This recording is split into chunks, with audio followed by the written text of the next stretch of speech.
Again, terribly sorry about that. I think now we have all of our issues sorted though.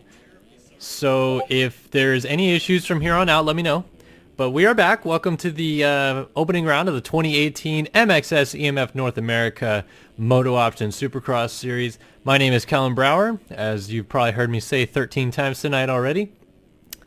But yeah, we're going to bring you guys some racing action here in looks like about T-minus 3 minutes right now. They did extend qualifying by 30 minutes to try to solve those server issues that were being had with times not counting from qualifying. It seemed like it caught Tyson Fresquez out a little bit, but it doesn't seem like that's changed at all. I'm not too sure why. All right, people in chat are saying echo a little bit, very quiet. Not too sure if I can fix that on the fly, but I can try. Yeah, Tyson looks like he's still listed in 61st position. Oh, so I'm not quiet, the echo is quiet. Okay. Yeah, I'm not too sure why there'd be an echo though.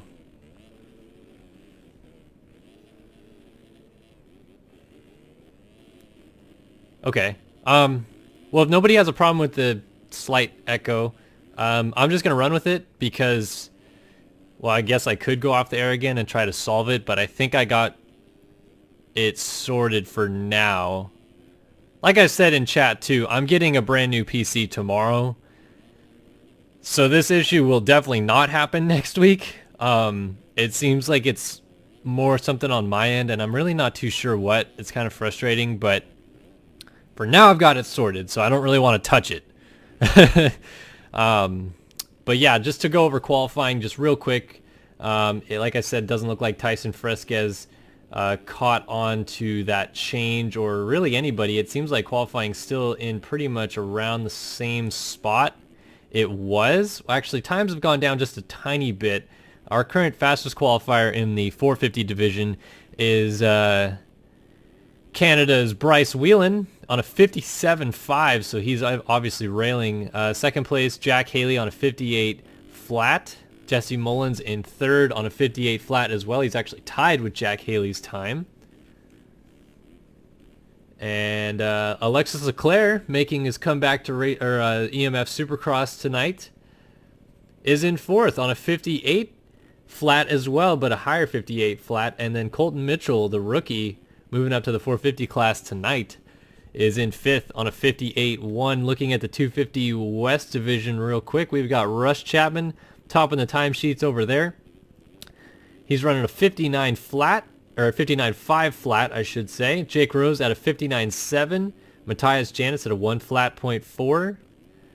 Jordan Moxey also at a 1 flat .4, just a couple hundredths of a tenth off Matthias Janis, really close there in qualifying for third. And Walter Gebhardt rounds out the top 5, 1 flat .5, so he's really close as well. The current cutoff time, just so everybody kind of gets an idea how close these times are, in the 250 division, current cutoff is a 106.8. That position is held by Tyler Swigard, so we're looking at about a 7-second difference between the top time and the cutoff time in 250 West. However, in 450 racing, Bryce Whelan with the 57.5 is your top qualifier as mentioned. The cutoff time currently held by Alana Solis is at a 1 flat .7, so that's only 3.2 seconds in variation between the top 40. This 450 class is uber stacked, and again, still no sign of Tyson Fresquez, currently listed in 61st in qualifying. It looks like it might be game over tonight for your defending champion. And it wouldn't be the first time that it's been a rough go of it in the opener, not only for Tyson, but for several defending champions of this series in the past. Looking back to 2012, Brian Haskell, coming off of his second championship season, missed the opener. He made the night show, but he missed the main event at Anaheim 1. Started off his campaign bad. He would not recover. And then Byron Downen, a couple years ago, after he won his championship in 2014, was actually suspended in an incident he had with Alexis Leclerc at the opening round. So it's not been the first time we've seen rough nights for defending champions, but this may be the ultimate rough night because Tyson Fresquez definitely wanted to start the season off on the right foot, especially with a lot of people gunning for him this year. Doesn't look like that's going to happen. But for all these other guys, the door has been swung wide open. We heard in the pre-race report there about Jesse Mullins and his interest in dethroning Tyson Fresquez this year. Looks like that pathway just got a whole lot easier for him. But he did mention on the forums how he hoped to take it to Tyson this year and join him in becoming the only 5-time MX Simulator Pro champion. Fresquez winning 1 outdoor title, 4 indoor titles. Mullins has 3 outdoor titles, no indoor titles. So Mullins at least wants to become a 4-time champion there and say that he's got pretty similar stats to Fresquez, but Fresquez still tops the sheets in all-time Supercross and Motocross wins. Definitely tops the sheets in Supercross wins by quite a bit, as he has, I think he's got to 27 now over Brian Haskell's 18. So not too sure. But again, hopefully you guys are seeing this all just fine. In fact, just to make sure that you're not seeing just me looking at the track, let's actually go look at Cody Darr here of SYS Racing Ride Around and see that you guys can see all of that.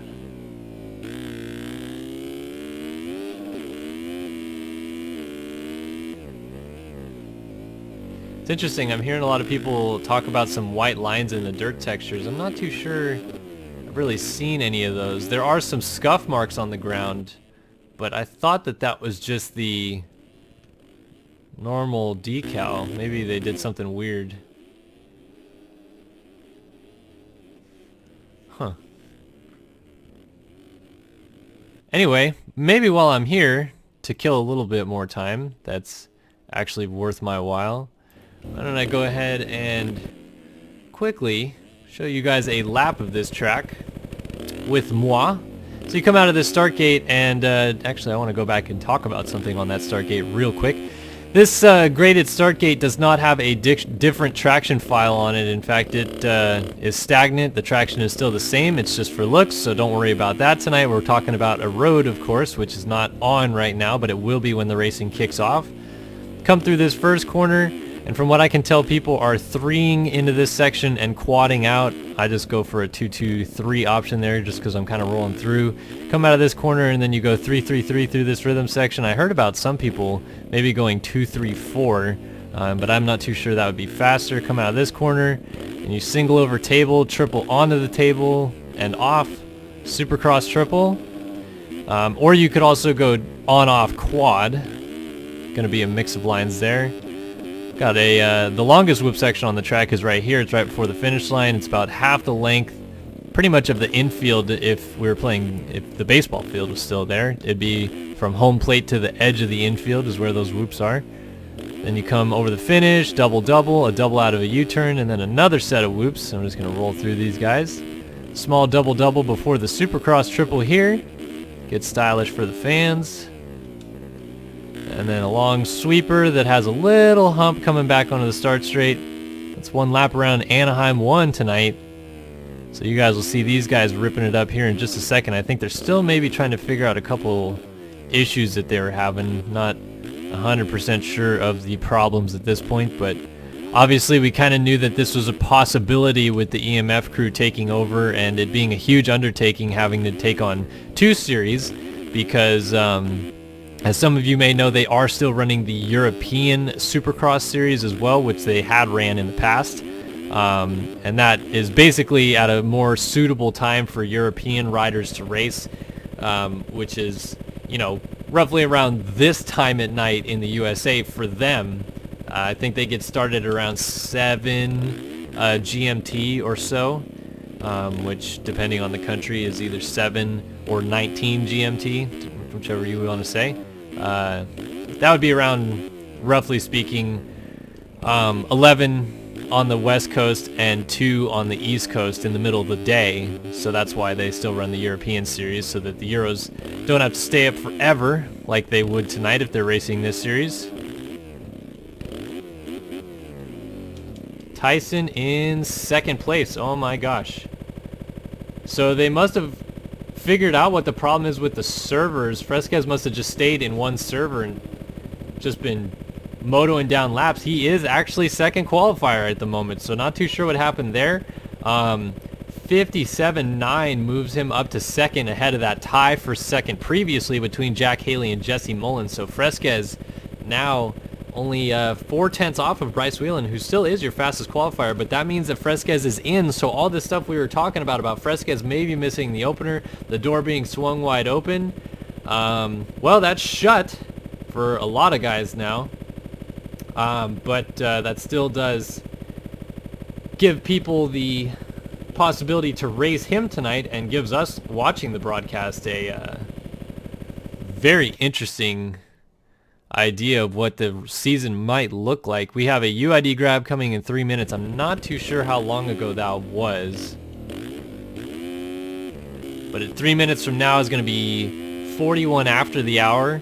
So obviously we're running quite late here, but it's Friday night, so anybody that was here, I'm sure, doesn't mind staying up a little bit later. Obviously it kind of mega sucks for, as I mentioned, any European riders that did decide to race this race tonight, as they are now kind of forced to stay up really late. But again, that's just going to be the problems that persist with such a huge undertaking of changing server hosts and series hosts. And yeah, I mean, the Race Factor Gaming Supercross series was huge. It took a lot of work, and you know, the EMF guys are very good at what they do, but it was a huge undertaking to take on what they've taken on. So, damn it. The quad is super easy, but it is kind of hard to stop for.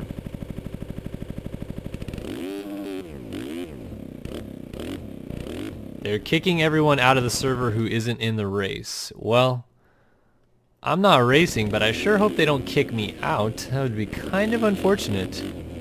I'm kind of having a little weird step thing going on my screen of the broadcasting icon jumping from screen to screen. I have 2 monitors, so please don't hesitate to tell me if, for whatever reason, the broadcast has switched screens. I don't think it will, but if it does, you know, don't be afraid to tell me. Yeah, so I think those guys are going 3-4 right there. Then you just 3 in right here, 3 again, and 3 again.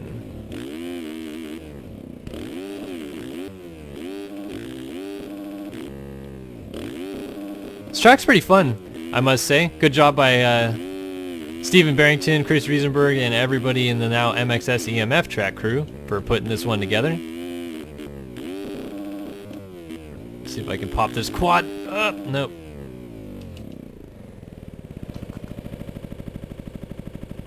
Looks fine on screen, yet my view will skip. Okay, so as long as you guys are seeing it fine, I don't mind if I get a couple weird hops, skips, and jumps.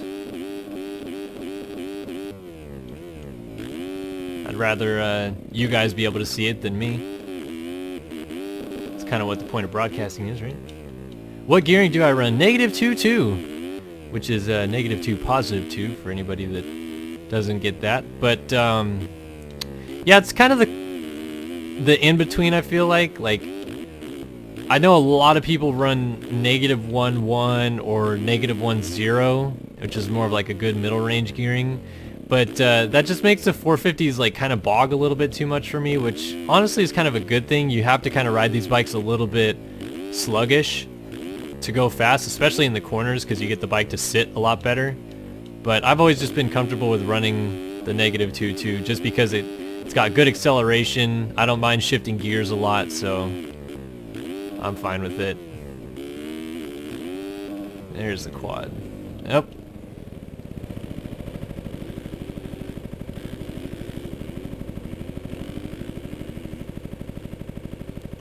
All right.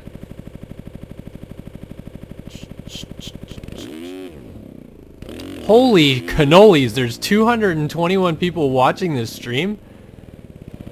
What? Thank you guys for watching. I'm sorry I'm not providing more entertainment right now. But it sounds like we're getting stuff going soon. Brian Haskell, former Supercross champ, complaining that qualifying times are still posting. I just looked actually for my SYS comrades and how they were doing for qualifying tonight. Not too good, to be honest with you. We're gonna have a team meeting after this one.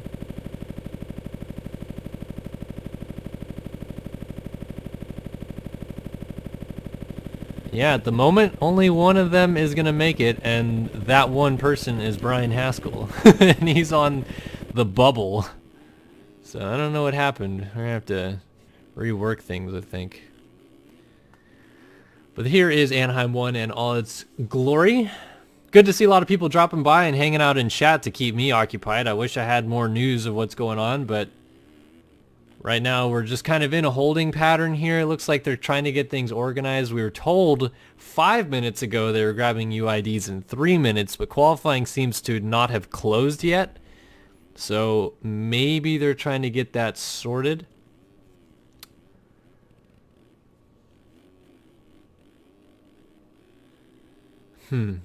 Interesting. My gear is the shot gear from 2015. No, from 2016, I'm sorry. We have 2015 and 2016 sets.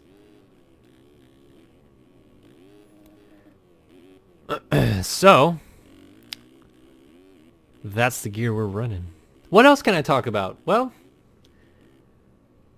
we could talk about the fact that I'm not racing this year, because I see people keep kind of talking about it. My plan is not to race at all this year. I just don't really have a whole lot of time to put into the game, but kind of like broadcasting. It's good fun.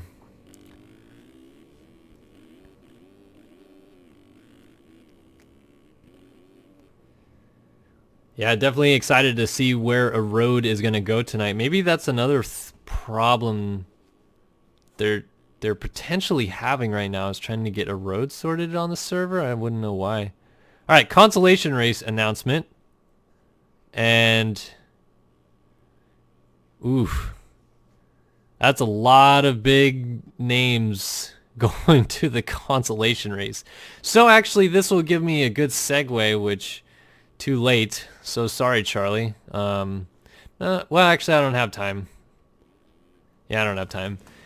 Supercross 101 for the MotoOption Supercross Series is as follows. First race of the night that you guys are going to see are the slow guys. The Consolation Race is going to be the first race, which doesn't have any bearing on who makes it into the program. The Fast 40 are already in. This is just to give the people who actually paid to race but are unfortunately not fast enough to qualify for the night show a chance to ride. And seeds them into this race. I don't know if there's going to be any Consolation Championship or anything like that. I doubt it. But we're going to see what these guys can throw down and who we're unfortunately going to miss racing tonight. But again, it still gives them a chance to ride, which I think is fair, and really doesn't add too much to the normal schedule as semis are now gone, which is another thing I wanted to talk about. But after that, we'll have 250 heats. Those will go 5 minutes plus 1 lap, top 9 transfer to the main. Then 450 heats, that goes 6 minutes and a lap, top 9 transfer to the main. Both LCQs go 3 minutes plus a lap, top 4 transfer to the main. And then, of course, the 15-minute plus 1 lap main event in the 250 class to kick off the season. And the big grand finale, the 20-minute plus 1 lap 450 main event. And that's all going to be live right here on SYS. Thank heavens, because I really thought I was going to have to kick my microphone through my screen because my broadcast wasn't working. But anyway, here is the Consolation Race all lined up. Looks like they're going to have a quick warm-up lap, actually, so I did have time to pull up the graphic I had. But that's okay. Yeah, unfortunately, it seems like quite a few guys got bumped due to the qualifying extension. And I know for a fact that one of them is my good buddy and co-founder of SYS, Jeremy Hinters, who is on the line for this consolation race right now. So that's a bit unfortunate. These guys probably aren't too thrilled to be in this particular race, but it's where they ended up. So they're going to try to give us a show. This is a parade lap for these guys, so see them riding around. It also gives me an idea of how many skins I actually was able to download, because I downloaded a lot.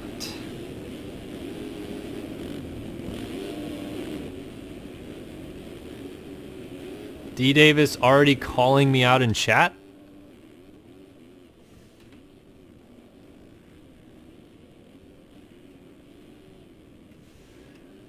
Oh, he's saying that apparently these aren't the slow guys, is what I should say.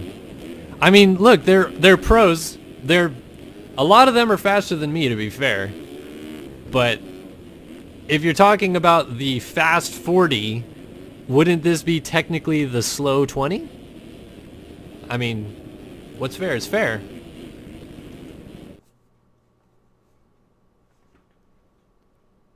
Anyway, consolation race coming up. I don't think I mentioned how long this race is, but it is 9 minutes plus a lap, so they actually get a good amount of time on the track. So that's going to be, I guess, sort of exciting. Who should I watch on the start here? Owen Hillman gets pretty good starts. Where is he lined up on the gate? These load times are going to be awesome all night long. He's pretty far outside. Reed Young's more middle.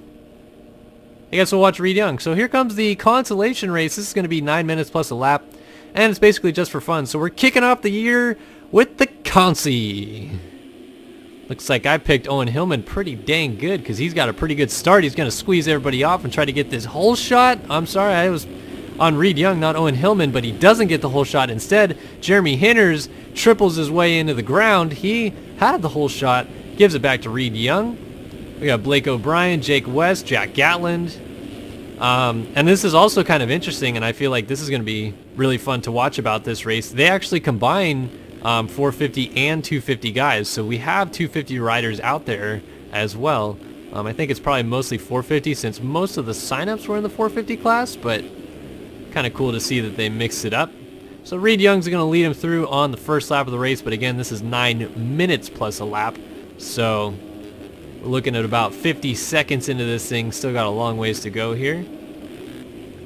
Got Dylan Gatland and Alana Salas running in the 3 and 4 spots. Austin Bear is in 5th. Jake West is in 6th.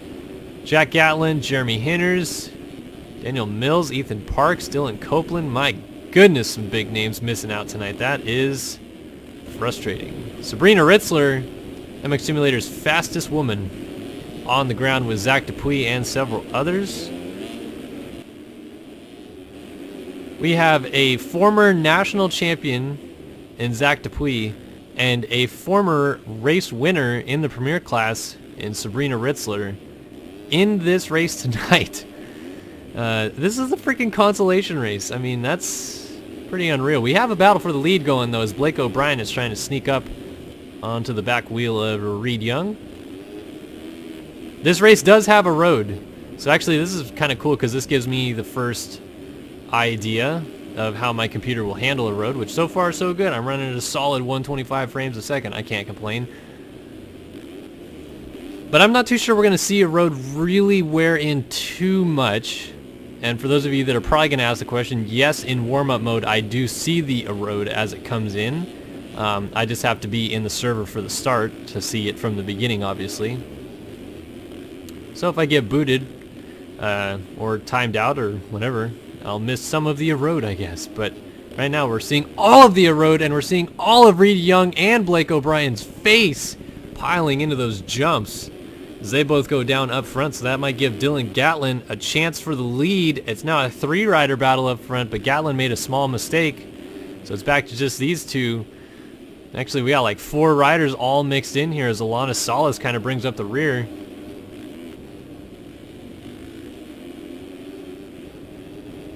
Through the whoops we go. Reed Young still giving chase to Blake O'Brien. This is a good battle for the lead. Let's see. Let's actually go on board here with Reed Young for a second and see if we can't see the erode as he nails the quad and nails the back end of Blake O'Brien. They both go down, but they both get back up. They are all good to go.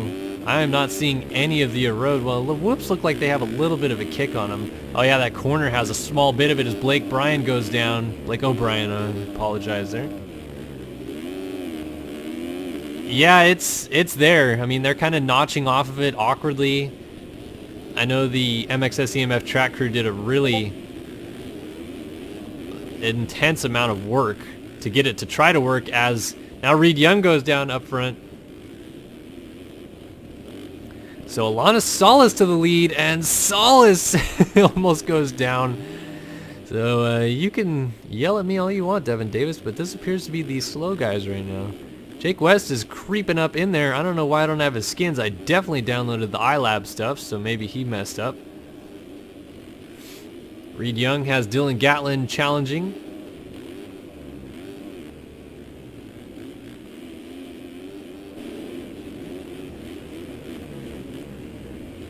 Not quite able to sneak down the inside just yet is Mr. Gatlin. Behind these guys, Ethan Parks is a ways back. Grant Harlan almost goes over the bars, but he somehow corrals it together. Owen Hillman just got by. And Harlan down again, and then gets landed on by Tyler Morin. Austin Bear. Jeremy Hinters is, just face planting right there. He's over the bars. We got riders down all over the place. We got a good battle brewing, actually, though, between the lapped rider of Sabrina Ritzler and Dylan Gatlin. But here comes Alana Salas, who must have lost the lead somewhere. And it's back to Reed Young. And now you can really kind of start seeing that erode weathering in as Reed Young is getting block passed by a lapper. So you can see around the outside there's a rut dug in there, but Reed Young took the different line. See, look at left side of the triple. It's kind of worn in a little bit. You can see the rut going into the outside of this corner right here. That's dug out into the whoops. They're getting cupped out a little bit. They've got some notches in them. Oh boy, this is going to be very entertaining.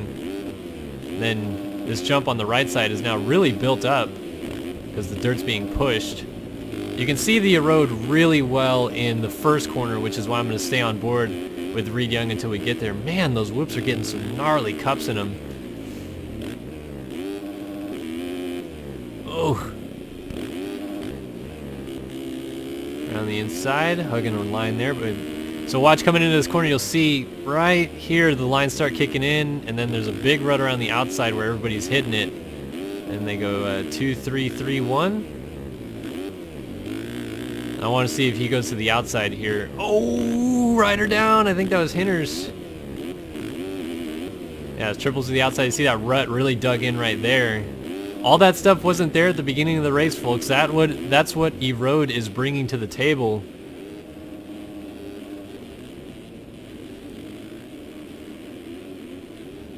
You can see these whoops have notches and cups in them everywhere. Almost bit Reed Young there as he got the swap diddlies. Jake West is really trying to give it to him, though. They're all staying quite close together here. Oh, West comes up a bit short. He is lapping Zach Dupuy right now. So Reed Young deep into some lap traffic. He's getting some huckabuck in the whoops. Trying to hang on to this thing. And if you're brand new to MotoOption Supercross, these guys have only had about an hour's time on this track. Well, now actually almost 2 hours time given the delayed qualifying. So it's really fresh to these guys, and then of course the erode is very fresh because erode was not used for qualifying in an attempt to make that more of a level playing field. So these guys are looking at completely new territory. They haven't seen the track erode at all. They don't know what it looks like, what it feels like. They're kind of learning as they go, and of course, unfortunately for these guys, this is going to be the only chance that they get tonight, given that this is the Consolation Race. So none of these guys will be going on to the main races coming up here in just a minute.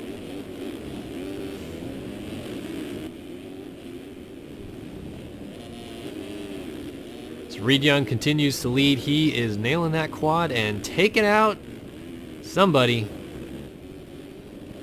Not sure who that was, but he's all good. Now Alana Salas is going to try to weave his way through some lap traffic and get up there as Jake West still circulates back here. Owen Hillman is going a lap down. There are some... Yeah, that's Reed Young, the leader, lapping Owen Hillman, who is in 5th in an 8-lap race so far. The difference in talent seems to be immense amongst these guys. Austin Bear, Jack Gatlin, just kind of looking through the field to see who we can find. Oh, and our leader is down, actually, so back up front, Chaos. Alanis Salas down the right side is going into the race lead if he can nail the rest of this rhythm section. Almost lands on his teammate and then goes down anyways. So what does it matter? Because Reed Young is back out front. Oh boy. I'm pretty sure a road is going to be used in the amateur series as well. And no offense to the AMs, but I have to imagine that's going to be entertaining. Given that all of these guys, I mean, Reed Young, for crying out loud, is national number 24, ends up in a consolation race because he wasn't able to make it through the Fast 40. And, I mean, look at just how much he's even struggling with the road. This is going to be really interesting as he is backwards now. He's going to try to get going, but here's Jake West down the inside. It is the white flag lap in the consolation race. And we have a battle up front. Jake West versus Reed Young. Who wants the Consi supremacy here at the opener? Jake West taking safe lines, going double, triple, double through this rhythm. He's just trying to safeguard his lines. Ease into rhythm sections. Reed Young tries to bust the triple, and he gets it, and he gets the triple after it. Jake West all over the track. Reed Young trying to skirt away at the front now. Gets the main line. Over the triple, cases it a little bit. Jake West is trying to come up from behind and take this win through the whoops. Reed Young taking it easy. Last whoop, and he's got it. Reed Young wins the consolation race here at Anaheim 1. So good way to start the night for racing purposes, but these guys are now done. Jake West will pick up a second. Dylan Gatlin looking at a third here. And he will accomplish that. Austin Bear was nearly a lap down. And he's going to swing it around here in fourth. And almost uncontested, Zach Dupuis finished sixth, a lap down. Alanis Salas has rage quit, so Austin Bear is practically the only guy still going. Oh, Tyler Swigard's still out there. Owen Hillman has missed timing gates, unfortunately, by the looks of it. Man, just look at that rhythm section right there from that back angle. I actually want to go take a look at how the track eroded in. So we'll scoot down the start straight here. You can see coming into this first corner all the ruts and bumps here. It really got beat up around the outside underneath those tough blocks. Then it kind of wore in here. Like, look at, if I stay level with these jumps, you can kind of see, looking down the rhythm, how different sides of the track are a little bit lower than others now. I mean, this really changes the game. You can see all this dirt got pushed up into the outside of this corner. Little ruts in the faces. Very, very interesting for sure. This is the bigger rut that kind of exists over here. You can see this one dug really deep in right here. I mean, this is just a completely fresh racetrack 9 laps ago. And not even 20 guys in 9 laps did this. Can you imagine what the main events are going to look like? Oh boy. So the whoops beat up a little bit. Nothing really major at the finish line. I know that the right side of this jump's going to get built up though, and you can see it even. It's really dug in. And these guys going for this quad every lap, it's really going to kind of lip out even more, almost make the quad easier for a while, then get too lippy, probably cause them to go over the bars. I mean, just look at the whoops though. Look at the cups and the faces of these whoops that the road is making. Fascinating stuff. The road was set at 10 in this race.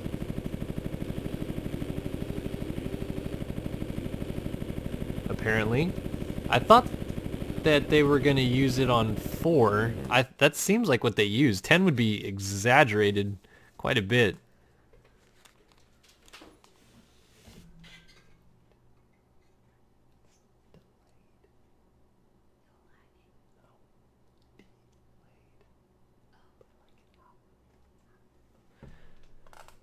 So here we go into the first heat races.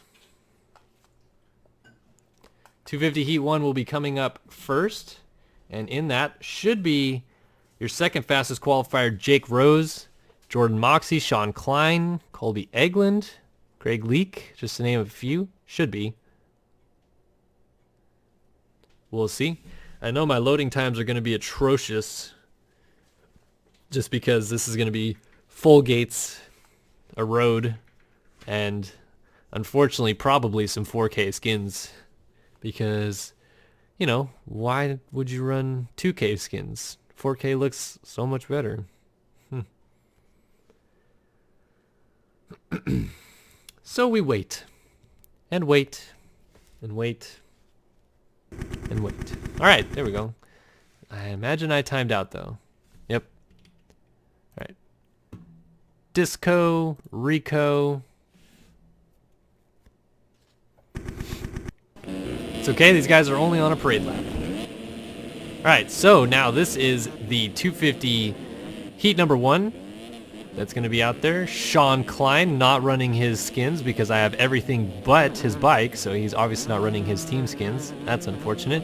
Ty Smith, Chase Donovan, Robert Wilson, Jake Warden, Jack Fowler, Colby Eglund, Jordan Moxey, Trevor Doiron, Isaiah Dickerson, Mikhail McWoodley, Russ Chapman expected to do pretty well tonight. He was your fastest qualifier, so he's going to be man to watch in this particular heat race. Alex Carlo, James Schuler, Jacob Hubbard, Joey Nielsen, Fernando Andrade, Matt Model, and me in warm-ups. Only 19 guys lined up for this? That's a shame. Somebody's missing. I wonder who.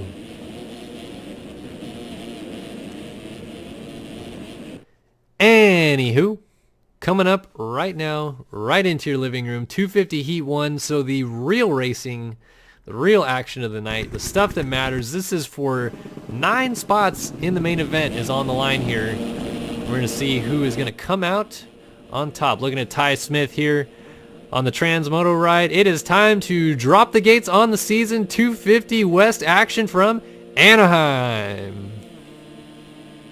And it's a good, really good jump from the 778. Maybe a better one from that Zuki on the outside. It's Robert Wilson who got to the corner first, but Jack Fowler creeps around the inside on the 83 R-Force 8 machine and grabs that whole shot. Wilson trying to sneak down the inside, gets into him, and that's going to allow Russ Chapman into the lead, and everybody is stacked up behind that. Somehow not too many people went down as some of our top guys are able to get through. Hedge comes up short on the triple. He goes over the bars.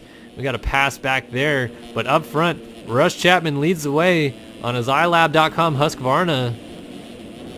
Into the whoops the first time. These guys going 5 minutes plus a lap, so the track will not break down as much as it completely refreshes. They do not have a way to carry over the road onto the next race for the current time. Russ Chapman is leading the way and looking awful comfortable. Jack Fowler back up into second after that early contact with Robert Wilson. Jordan Moxey, national number 20, had a fantastic outdoor season on a 250 last year. Oh, we got a rider going the wrong way. That looks to be Chase Donovan. Or was it? Maybe that wasn't Chase Donovan. I could be wrong. Nope, that's Chase Donovan on the 59. So it's actually his teammate, who is dead last. Trevor Doiron going backwards on the track. All right, so Chapman is all alone looking back for more battles. We got one brewing here between Moxey and Sean Klein. Sean Klein second in the outdoor championship last year, earned career number 10 now. He has picked that, so he's got that one. Colton Mitchell, who beat him in the championship outdoors, gave it up and moved on to number 6. More on Colton Mitchell later tonight. We got a breaking news story about Mitchell that you should definitely hear about. We're focusing here on Sean Klein and Jordan Moxey, who are pretty familiar with each other after the outdoor season.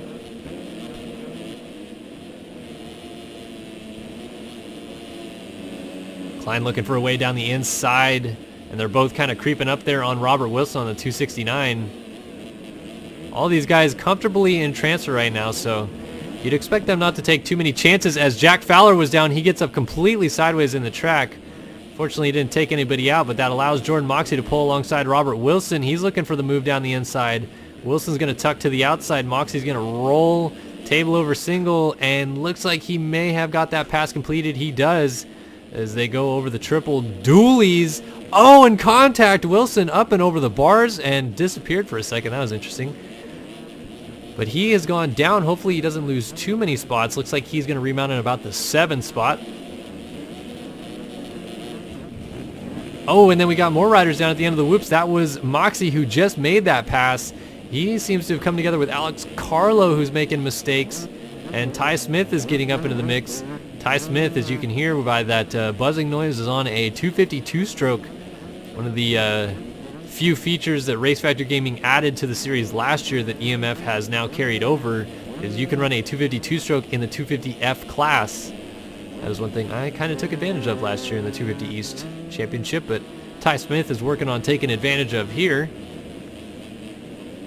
He's going after Moxie and Carlo, who just made a small bobble, so these guys are going to come together. Actually, now Smith makes a bobble too, so battle of the bobbles. Moxie down again. Tough go of it for Moxie, who is going to remount in the 6th spot right here in front of Jack Fowler, who I saw just a moment ago went down as well. He was looking for a way around Moxie right there. We got Dickerson.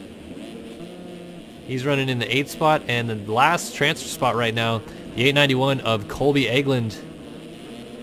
Or I'm sorry, Egeland. BPC ride. Same team as Chase Blakely. Craig Leake, one of your faster qualifiers on the night. Career number 11, outside looking in, and he is running out of time. We've got about 2 laps to go here by the looks of it. Creeping up on that 5-minute mark slowly but surely, and you can look in the top left-hand corner of your screen to see the time.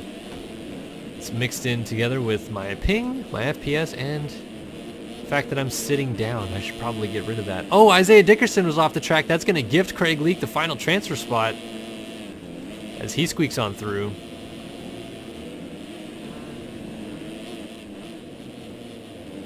All right, so all these guys kind of settling down. Wilson under attack again, this time from the 46 of Carlo. Carlo trying to sneak under to the inside, and he gets the pass done.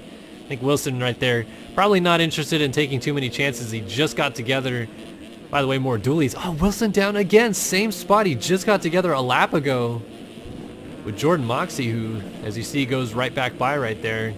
So now Wilson looking at the 6th spot here. Fowler is 7th. Egeland is 8th. And Dickerson looks to have gotten back around Craig Leake. So Leake having more issues. And I have to stand corrected. It was actually 3 laps to go over the finish last time by for these guys. Oh, riders down again. Sean Klein together with Jordan Moxie. That's, Isaiah Dickerson jumping in on the 65. Colby Egeland is getting up. I have a feeling somebody went for a quad right there.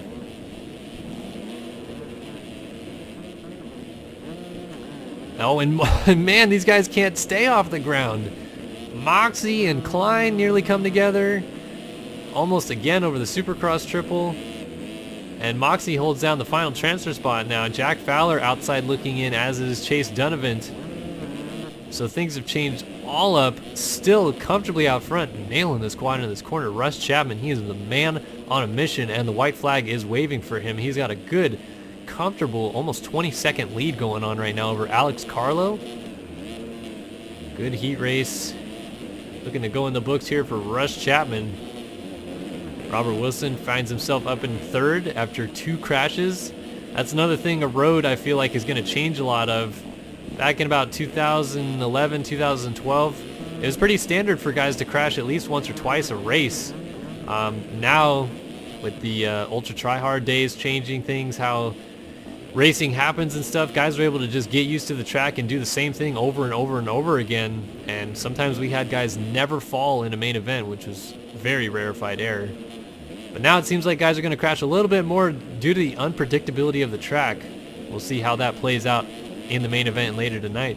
For now, Russ Chapman brings it down out of the final corner. Russ Chapman is your heat winner. Heat number 1 here in the 250 West division. Alex Carlo looks like he is going to comfortably bring it home in 2nd. Robert Wilson is in 3rd. Sean Klein has climbed his way up to 4th. That'll bode well. He will either end up with 7th or 8th gate pick out of that. He can stay there, of course. Colby Egeland and Jordan Moxie are still giving chase, but it looks like they're maybe settling down just hoping to make the main now. Fowler, Craig Leak, we got Chase Donovan coming together with Dickerson, and I think that was for the final transfer spot at the time, but Donovan trying to squeak down the inside of Craig Leak, almost got him. Now Ty Smith coming together with Jacob Hubbard and swap diddling back and forth across the track. Donovan doesn't need to get Leak for the spot, but he might get him anyway. Fowler jumping through the whoops. Leak almost goes over the bars around the outside, and there's almost contact between them. Leak gets by Fowler. Donovan gets the final transfer spot. Hubbard, the first guy, missing out, unfortunate for him, and cuts are in, and actually Ty Smith got around Hubbard, so Hubbard had 0.89 seconds of cuts. Number 83, that is, wait a minute here, oh yeah, Jack Fowler, 83, had 2.83 seconds of cuts, and 151, Brazilian's own Fernando Andrade, 6 seconds of cuts. All right, so 250 Heat 1 in the books, 250 Heat 2 coming up next. See pretty much everybody who qualified in the Fast 40 and was not in that first heat, obviously speaking. Looks to be the KTM 250 2018 dyno is the popular one, as only 2 guys inside of the top 24 were not on it, and that is Ty Smith on his RM 250, 2-stroke.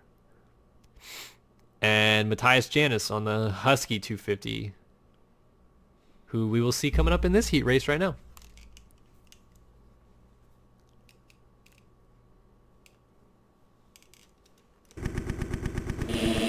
All right, so 250 Heat 2 coming up. Of course, this is just a warm-up lap, basically a parade lap.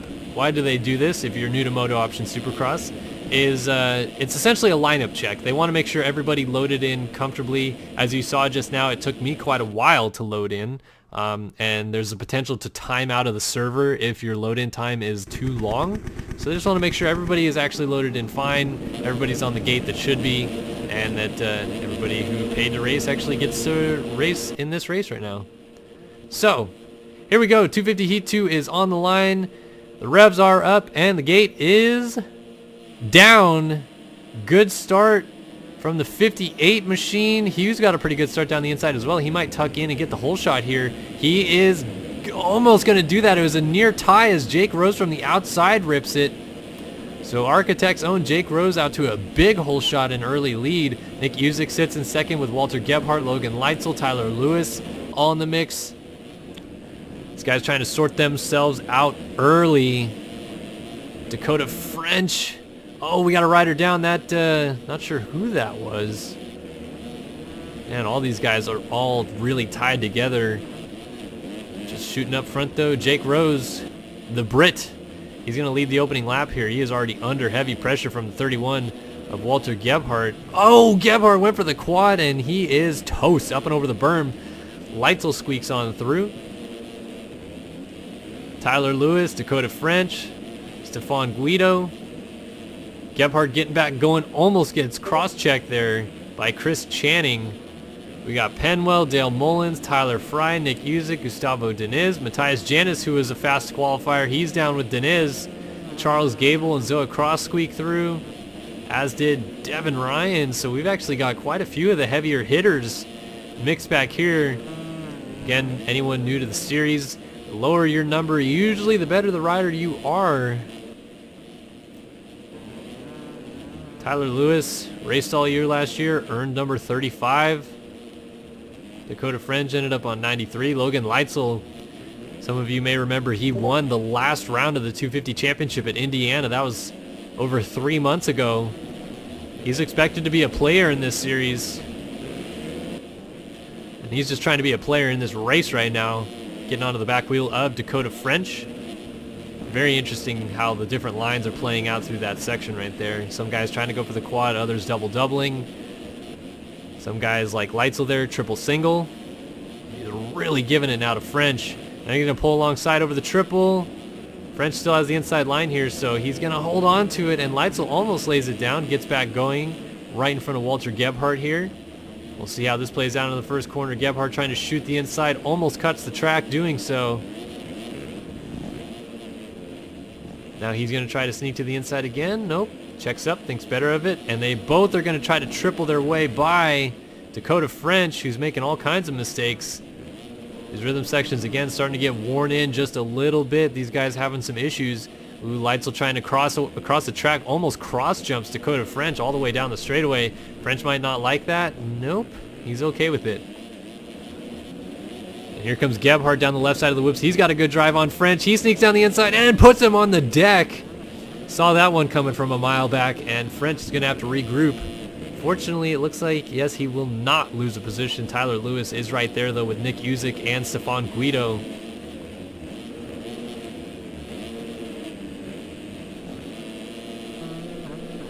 So everything kind of settling down after some momentary contact. Jake Rose is still your race leader.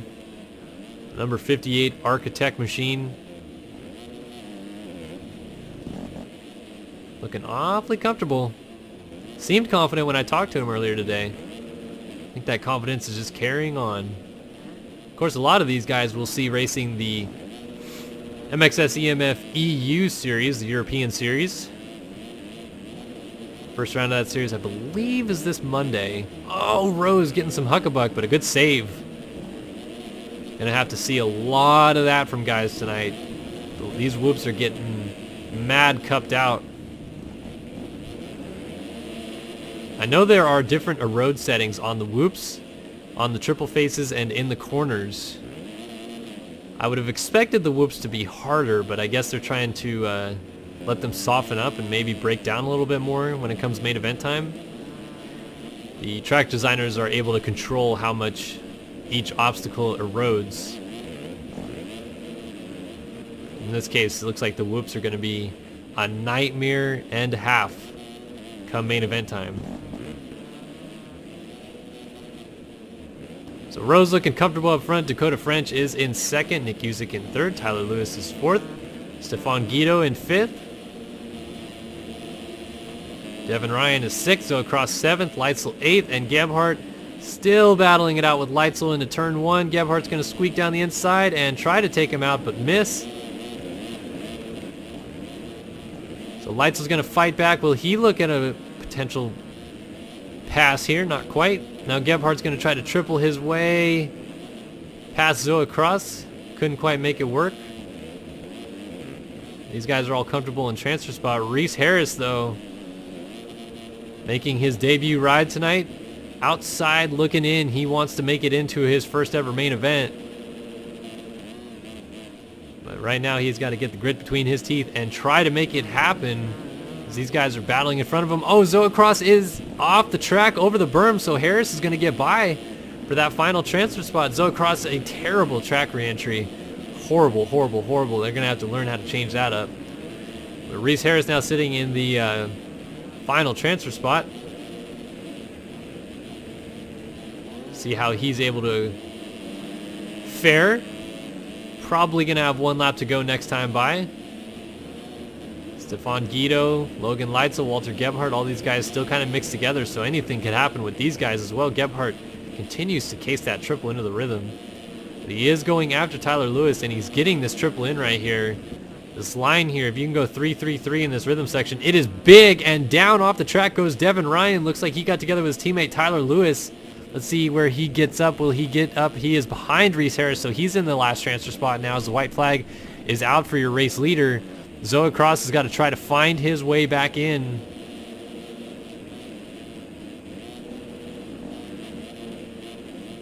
So Devin Ryan looks like he got back around Reese Harris, and through the whoops these guys go. White flag is in the air, as mentioned.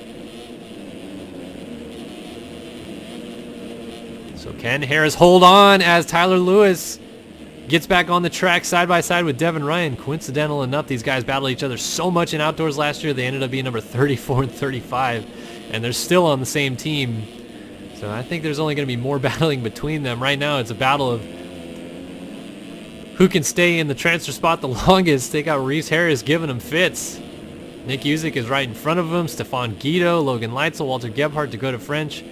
But up front, Architect's own Jake Rose leads from wire to wire as he goes down the inside and takes the win in the heat race. Nicely done from Rose. Dakota French and Gebhardt look like they're going to make it in. Leitzel should be good to go. Stefan Guido, all good there. Tyler Lewis and Devin Ryan. So we wait. Reese Harris is being attacked from Nick Usyk and from Zoe Cross. Oh my gosh, this is... Oh, and Usyk goes down, so Zoe Cross can go by. Reese Harris doesn't even need that. What is he doing? He was in 9th. He was going to make it anyway, but he goes down before the finish and hands the final transfer spot to Nick Usyk. I can't believe I just saw that. He did not need to pass Zoe Cross to make it in, and he full sent it, and it cost him big time. He is not going to the main event. So he's going to have to try to make it in out of the LCQ. Tyler Fry, Charles Gable, Jonathan Hughes, Matthias Janis, Chris Channing, Gustavo Diniz, Derek DeRocco, Cody Penwell, Dale Mullins. All those guys will be joining him in the LCQ. We'll wait for cuts to officially see what happens.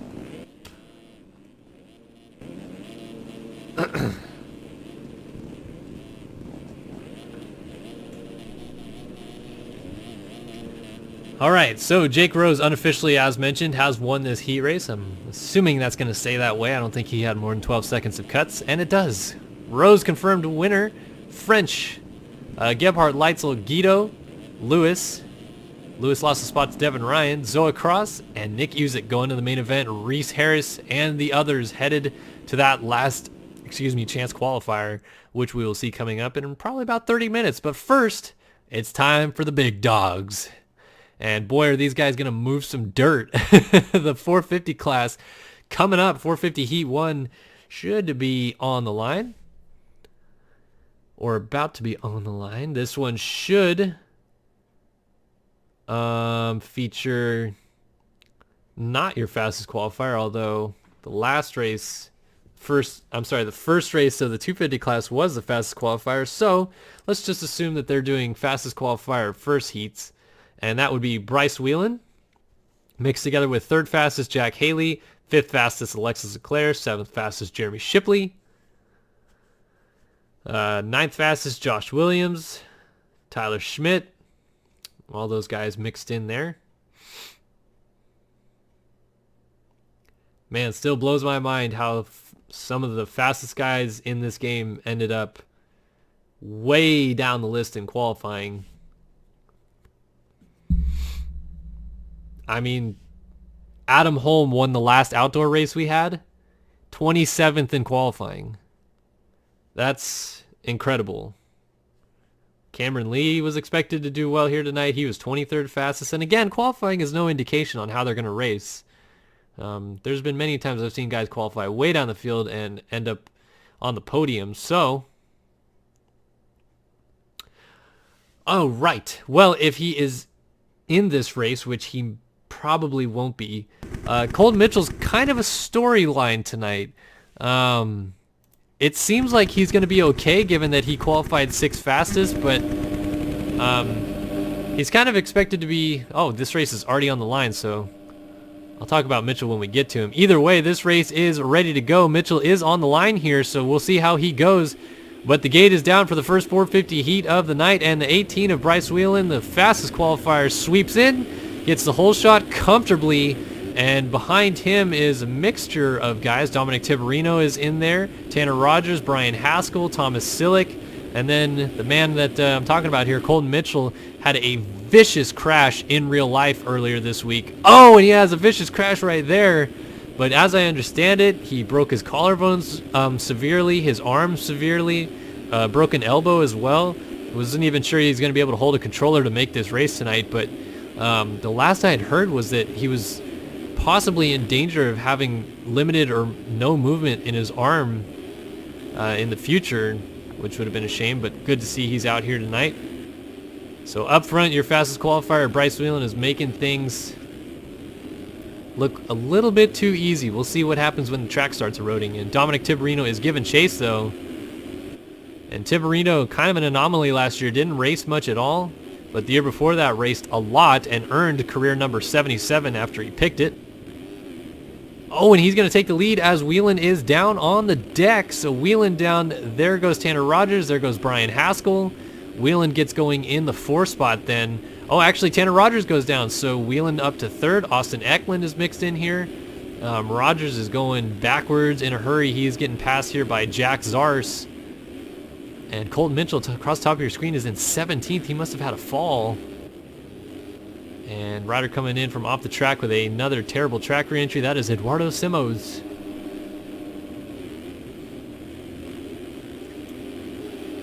So all these guys really mixed in. Good golly gosh. It is the weirdest thing ever. Here's your defending 250 East Supercross champion right here, Connor Holiak. Tyson Fresquez has decided to pick the number 2 as his official career number now. Obviously he's going to be number 1 tonight, but that relinquishes 21, which Tyson Fresquez has had for the last 5 years. And it is really weird to see it on someone not named Tyson Fresquez. But look at this mix of guys. Simos, Haskell getting passed by Rogers down the inside. Oh, and Rogers tips it down.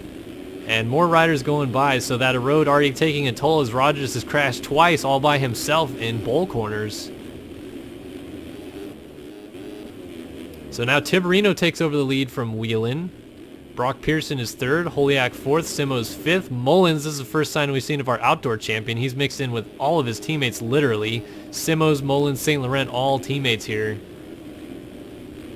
And Mullins looking to get the monkey off his back, start winning some more Supercross races. He only has, I think, 5 Supercross wins to his name, which you would think is pretty low for someone who has 3 Pro Class championships in this game. But he's never really been the indoor guy. Always really been exceptionally solid outdoors. And that's something that he has talked repeatedly about, wanting to change up in his game. Whoa, somebody getting back on the track sideways there. Go back and find our final transfer spot. It is right here. William St. Laurent under attack from Spencer Turley. Jeremy Siebold also back here, so a couple guys we expect to be running up front. Oh, St. Laurent goes down, so Turley's going to take over the final transfer spot. Not for long. Jeremy Siebold quads onto his back, and there goes Colton Mitchell into the final transfer spot. Very interesting turn of events right there.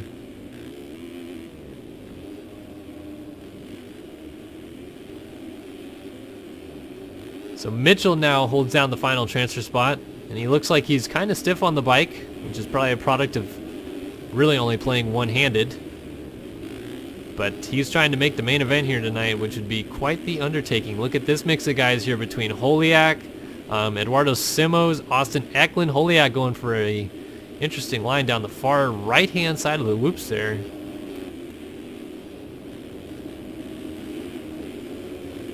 Oh, and Holiak lays it down, and he's off the bike.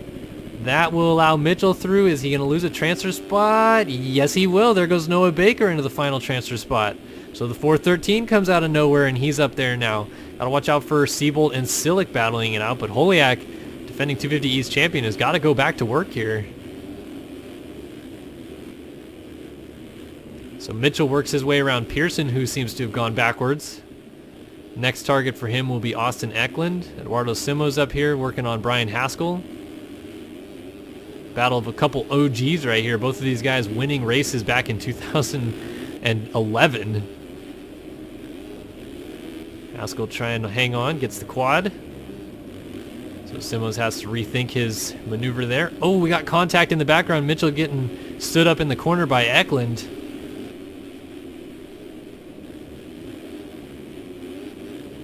Mitchell's still going to work here on the 85 BPC rider. Hasn't been able to get any headway just yet and comes up very short on the jump. Haskell just got stuck in the corner with a lapper. Yeah, I can't latch onto that guy, so that must have been a lapper. Somebody must have been sent over the berm and got stuck on him, interestingly enough. Mitchell's still working on Eklund, though, and he's going to get the 3 in here. Careful, they're checking each other a little bit, and Mitchell gets a 2 for 1 as Simos was getting up from a crash, and now Simos works his way around Eklund with a little contact.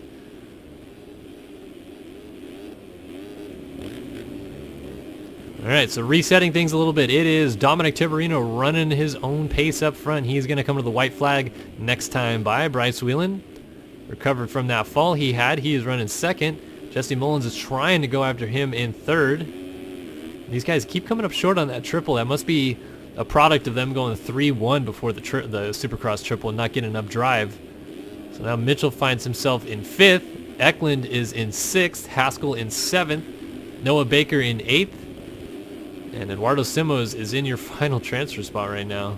I'm sorry, Thomas Sillick is in your final transfer spot right now. I miscounted. You know those old maths. 2 plus 2, that's 4. Minus 1, that's 3. Quick maths. So Ryan Mahan has got to try to find his way in.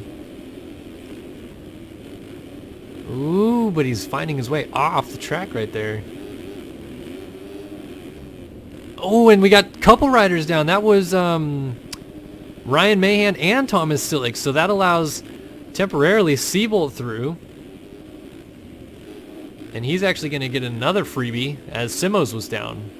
So Seabolt works his way up to 8th. And Simos is now in the final transfer spot.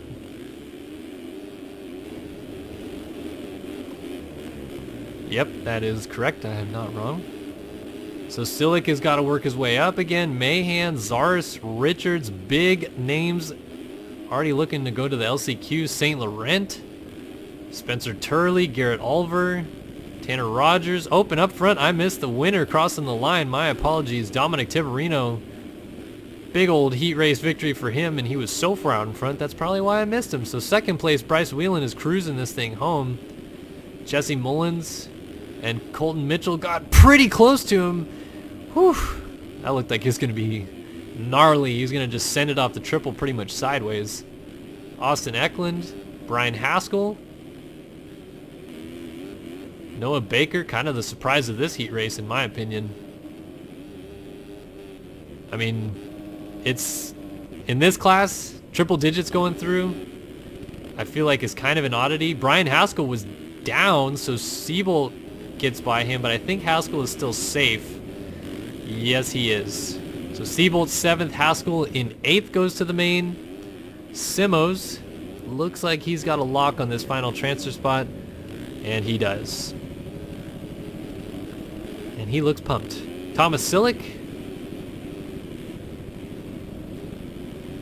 just misses out by 1 spot. Mahan, Richards, Zars, St. Laurent, Turley, Pearson, Oliver, Rogers, Alfrey, Holiak.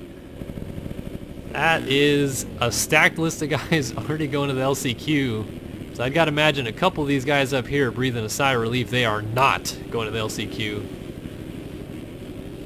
Your Heat 1 winner here in the 450 class, Dominic Tiberino. Show him in the spotlight a little bit. On to 450 Heat 2, and this is where quite a few of the big players are in this one. Your defending champion Tyson Fresquez should be here. Alexis Leclerc, Jeremy Shipley, second in the points last year. Should see Dennis Fjellberg, former 250 outdoor champion in this one. So it's going to be a good mix of pretty big name guys in this one.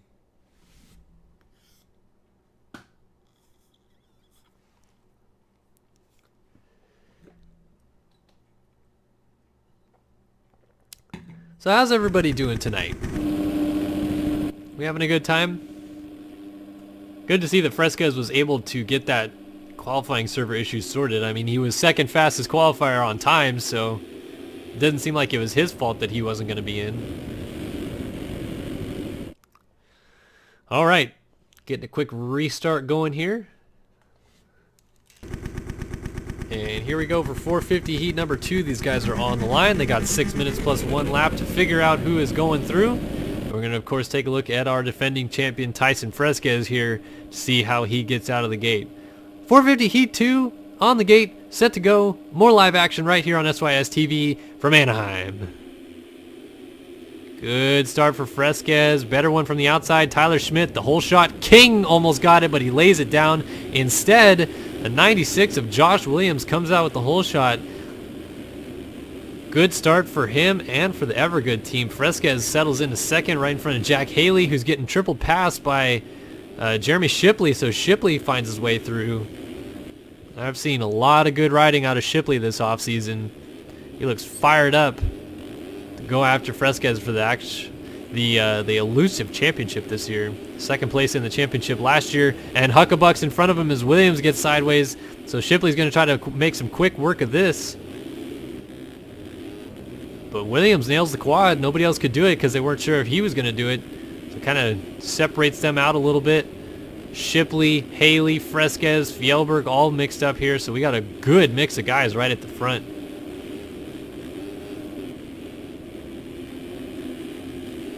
Ooh, Fresquez short on the triple. Almost runs off the track, but gathers it up. And Fjellberg trying to run him down. Meanwhile, Jack Haley still having a good battle with his teammate here, Jeremy Shipley. Oof. Williams, Shipley, Haley, Fresquez, and Fjellberg not too far behind as Williams loses the lead and loses 4 spots with it practically. Well, he must have come together with Jack Haley because Haley lost a lot of spots too. So Fjellberg slides through. Oh, and Shipley went down with the lead, so now we got a change for the lead. Fresquez is trying to get it. Williams throws it down the inside and gets into the back of him and causes a 17-rider pileup. And that pretty much started with lag. I don't know why Josh Williams lags really badly, but he does. You guys won't see it in warm-up mode, but I've seen it in races with him. He's from California from my understanding, but he has terrible internet. So he pushed Fresquez over the berm and crashed, caused everybody else to get piled up. So now it's Fresquez from Fjellberg, Jack Haley, Alexis Leclerc finds himself up here. So lots of single-digit dudes. Adam Holm, Jeremy Shipley gets up right here with Frizaka, and Williams sneaking down the inside. Tony Spinelli in a comeback ride here tonight. Bill Kunitz and Devin Davis outside looking in, so Kunitz is in 10th. Spinelli has the last transfer spot. Meanwhile, there's 18 guys down this corner as Shipley gets up, and Williams was down with Frizaka. So I think the last transfer spot now goes to Frizaka as Williams goes down again. Devin Davis jumping off the track in the background. And here comes Chase Blakely, so goodness gracious, this heat race is super stacked. Blakely and Davis about to go side by side. Oh, Blakely crossing over in the air and shuts the door hard. No love lost apparently between Chase Blakely and Devin Davis. So Blakely now is 10th. He's got to run down his former teammate, Kevin Frizaka. People asking in the chat, no, we actually had 270 viewers at A1 last year, but still, can't thank you guys enough for showing up, watching the broadcast here tonight. 240 viewers is ridiculous. You guys are the absolute best.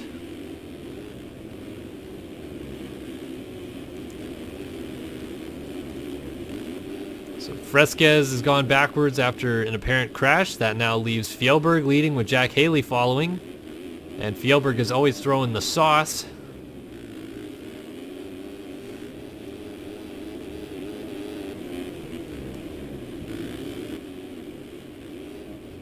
So Fjellberg versus Haley, that's the battle up front. Leclerc giving chase. Good to see Alexis Leclerc back. I wish I had his skins, but I don't because he never posts on the forums. But it's so good to see him back. Man, Haley is giving Fjellberg fits. Might actually have a line down the inside here, but Fjellberg throws it naughty right in front of him. Haley with that very smooth riding style. Trying to work inside lines. Now we're going to the outside. Fjellberg is just riding very rugged and aggressive. But meanwhile, here comes Alexis Leclerc down the left side. Not going to quite be able to make a pass yet on Jack Haley.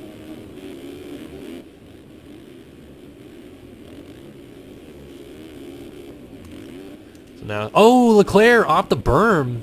Interesting. Didn't quite see what happened there, but he is way off the track over there. And here comes Fresquez. Ooh, Blakely down. That's a weird spot to crash. Billy Kunitz is going to go by. And Spinelli stood up in the corner. Shipley is going back by. Davis almost over the berm. Josh Williams trying to sneak down the inside. We got Tyler Schmidt in the mix with Kevin Frizaka. There is chaos everywhere back here. Ooh, Davis threw it down the inside of Frizaka. That was a bold move, but it didn't quite pay off. Now these guys might go almost 3 wide on the triple. Frizaka and Schmidt throw dualies. Davis just bringing up the rear. This is a battle for 11th, interestingly enough, as Davis gets together with Frizaka, and Frizaka goes sailing off the track. He's lucky there's not a boat over there as Davis goes up and over the bars. Williams is down in the final corner again, and Shipley comes over the line in 10th, so Schmidt now has the last transfer spot.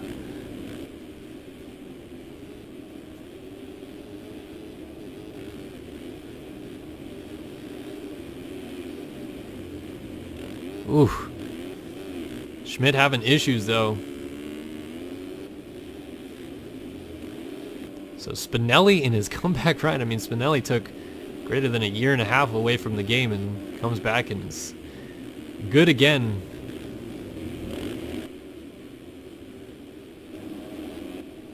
Jack Haley is still on Fjellberg for the lead, but the battle isn't that close. Adam Holm, he's finding himself under attack here from Alexis Leclerc, and Fresquez bringing up the rear. That is a lapped rider in between them.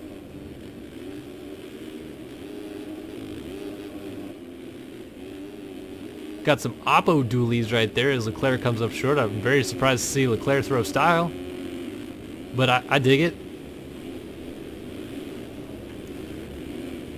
Ooh, rider down. I don't think that was for position though. Fresquez sends it into this corner. Who's over the berm there? Leclerc is off the track. Must have gotten put over the berm, because that's a really hard way to get back there unless someone puts you there. So maybe him and Adam Holm came together. Chase Blakely almost comes together with Brady Stanley. This is for the last transfer spot, I believe. Stanley almost lays it down. Blakely trying to give chase, sends it into the rhythm section, down the inside. Oh, and actually lands on him, and Stanley just sails on through. Aussie lag at its finest. All right, Shipley now going to come under attack from Stanley, and Spinelli was getting up from a crash. So that puts Spinelli on the bubble. Cameron Lee is trying to get up there and do some battle. Ooh, riders down everywhere. Spinelli gets hung up on Stanley, who was down with Shipley, and the 40 machine of Phil Bull sneaks through. So some heavy hitters again out of this heat race, looking like they're not going to go through. Meanwhile, Jack Haley, unbeknownst to me, has taken over the race lead from Dennis Fjellberg, and he's on his way to winning this thing, and he's doing a masterful job of avoiding downed riders. Always got to look ahead, and he's doing a great job of that. But the 57 of Jack Haley brings it home. He's going to win heat number 2 here at Anaheim. Fjellberg must have crashed somewhere because he's going to bring it home in 2nd. Leclerc is up to 3rd. Holm 4th. Fresquez in 5th. Kunitz, Lee is up to 7th. Shipley now 8th. Phil Bull 9th. And Blakely's got to try to get back in. He's trying to bring Stanley with him. All these guys tucking into that major rut being formed through that first corner. Oh, Stanley going for it. He's trying to make up as much time as he can. He wants to make it through. Blakely might have an opportunity at Phil Bull here. Wow, thought better of it. Is he in 9th? No, he's in 10th. He needs this spot. Is he going to throw it down the inside here? He scrubs the triple. Phil Bull would do a good job here of protecting his line. Blakely cuts him off and just goes straight off the track. That was interesting. But he makes the pass, I guess, and going to come over the line to get the final transfer spot. That's one way of doing it. I mean, I can understand taking him to the edge of the track, but literally just beelining off the track, I don't know if I've ever seen that before. Stanley comes across in 10th. Phil Bull is going to have to settle for 11th. That must be a little bit frustrating. Spinelli, 12th. Frizaka coming together with somebody who must be invisible. That was ridiculous. Alright, so cuts in, and Blakely is confirmed. Kunitz, Shipley, Lee, Fresquez, Holm, Leclerc, Fjellberg, and Haley going through to the main out of this one.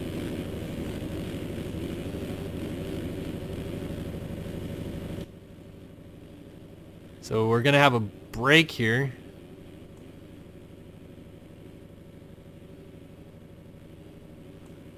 Looks like people are sort of not happy with Chase Blakely in chat. Just kind of reading what's going on.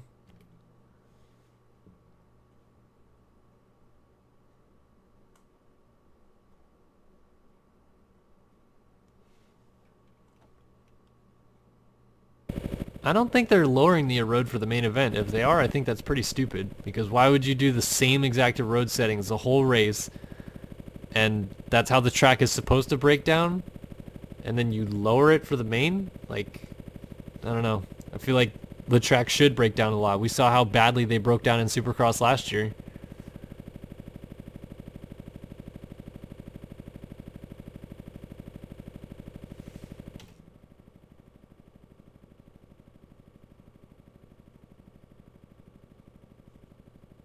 Yeah, it looks like people weren't too happy with Blakely's move right there. I mean, I gotta say, I kind of agree with what these people are saying. Like that, it's one thing to take the guy to the edge of the track, but he didn't even, for one, he didn't even give him a chance to not go off the track, I guess. Like he pretty much just not only forced him off the track, but forced himself out there. Like, it's one thing to literally jump off the track in order to make a pass, and that's kind of what he did.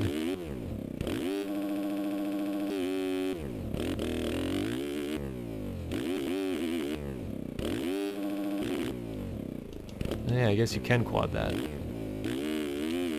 Alright, so we are on a break right now. It looks like they're building LCQs. Everybody asking in chat, I do not have a pick to win tonight.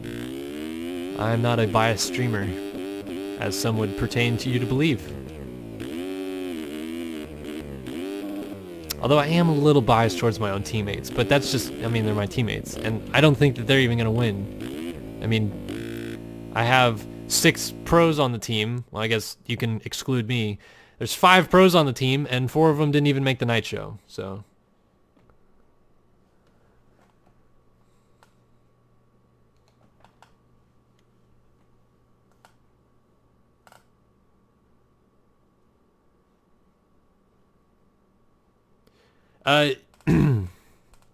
Yes, Scrax, I can send you the demo, but could you email me on the forum?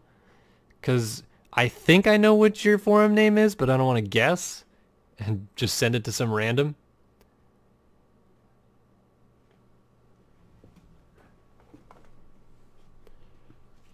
So just message me on the forums. I'm pretty sure I'll definitely get the 450 demo. I'll have to try to remember to save the 250 demo because I only have my backwards save demos on 3. So as soon as it restarts after the 450 main, it'll erase the 250 main demo if I haven't saved it.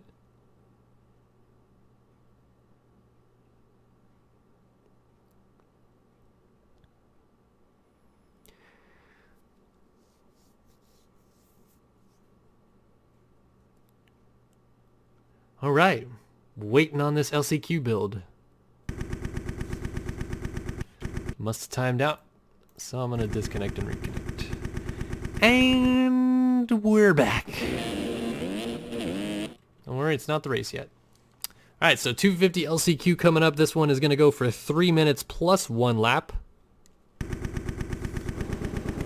And top 4, looking at a ticket to the main event. So how are they going to fare? Big names in this one. Last chance to make it into the main event is on the line. Let's see how it goes. We are off and running in the 250 LCQ from Anaheim. And look at that guy wheeling all the way down the straightaway. That is the 76 machine of Tyler Fry. A great start for Frydropronics. Team Volcom machine on the 2 smoking out there as he is going to get the whole shot, take the early lead, bring Matthias Janis with him, and Janis is going to take the spot away. So now Janis goes to the lead. Jacob Hubbard is up here, as is Brandon Hedge, and it's a good breakaway for this top 4, and they need that. Janis, Hubbard, Hedge, and now Fry getting all kinds out of shape. That's to double the Supercross triple, so here comes Derek Duraco. Speaking of OGs, Derek Duraco, I don't even think has raced in MX Simulator competition since 2012, and it's looking like he's a bit rusty. Actually won some heat races in the series back then.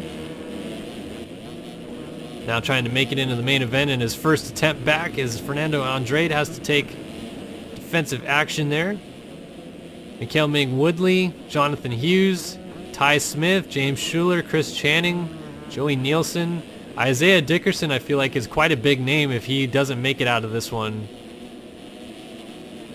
Looking for other riders as well. Man, Reese Harris has got to be kicking himself for making that attempt at a pass on Zoe Cross that he did not need to make in the heat race, because he's looking like he's not going to the main out of this one. He is buried back in the pack.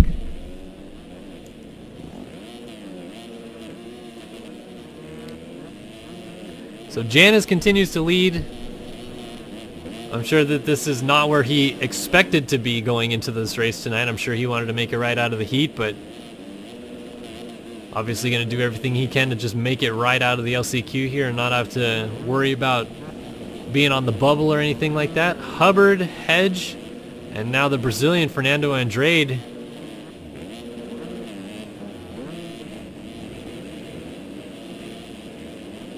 He's got to hold on though. Tyler Fry is coming after him. One thing Andrade has going for him is, being Brazilian, he has horrific lag bubble, and that means that riders really won't be able to see where he is. Obviously we can see it in warm-up mode because it just guesstimates, but in the server it kind of does it sporadically, and so he's probably all over the place for Tyler Fry right now.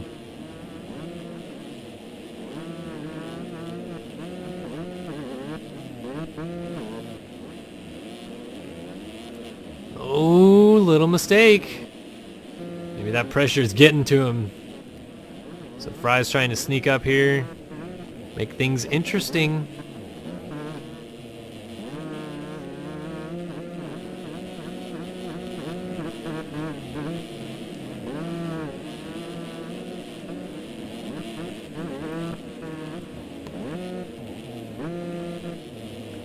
Interesting that this looks like it's going to be a 5-lap race. We're on lap 4, and it seems like Janis beat him, or beat it back over the line. Not by much, though. Probably only 5 or so seconds.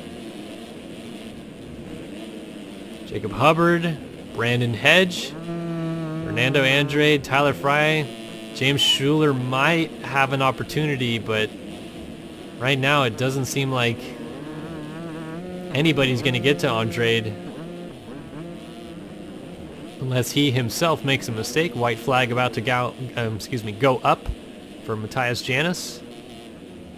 Top right hand corner of your screen, it'll change to a white icon from green as a white flag is waving. There it is.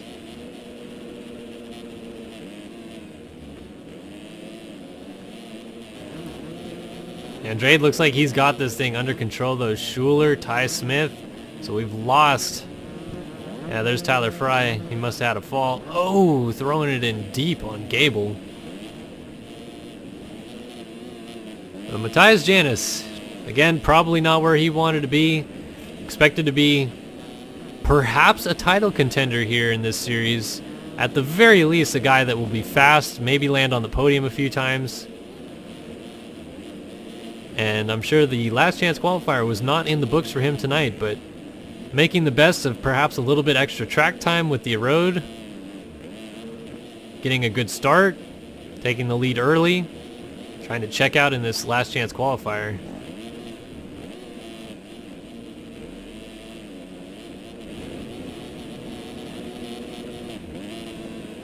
And Matthias Janis is going to pick up the win here in the LCQ, so he is headed to the main event. He can breathe a sigh of relief. Brandon Hedge also going through with him. Jacob Hubbard is getting all kinds of sketch, but he's going through. Oh, Andrade has Schuler coming up from behind. Whoa, he lays him out and down the inside. Who was that? That was nobody. In fact, Charles Gable's going to be the beneficiary. Gable is backwards in the corner, and he is going to just make it through. Cody Penwell almost got him there at the line. Unfortunately, I think that move was going to be pretty good for Schuler, but I think as he was trying to roll away from Andrade, the Brazilian lag brought him down because it looked like there was kind of like a second hiccup there. Like he got him, was going to roll away, and then he just got dragged down suddenly. So, yep. Obviously, Fernando not happy, but I mean, what do you expect? You can't leave the door wide open in the LCQ with 2 corners to go. I mean, I don't know who on this planet ever thinks that's a good idea, but obviously some people do. Bummer for both of them, though, as they both looked fast, so neither of them going through. Instead, Charles Gable, Jacob Hubbard, Brandon Hedge, and Janice are going through the main event. And would you look at that, a lot of double-digit guys. Tyler Fry, James Schuler, Isaiah Dickerson, and 49. Who is 49? Some no-name.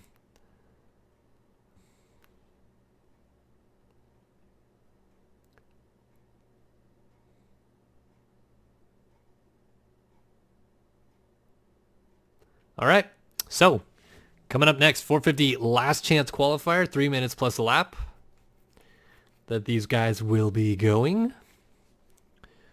A lot of big names are mixed in with this one. So this will be interesting to see how this plays out. Some guys will be going home unhappy.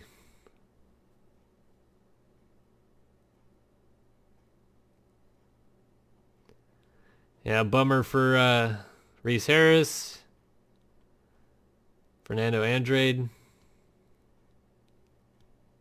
I mean, I see some of the Brazilian guys saying that Andrade should go protest right now.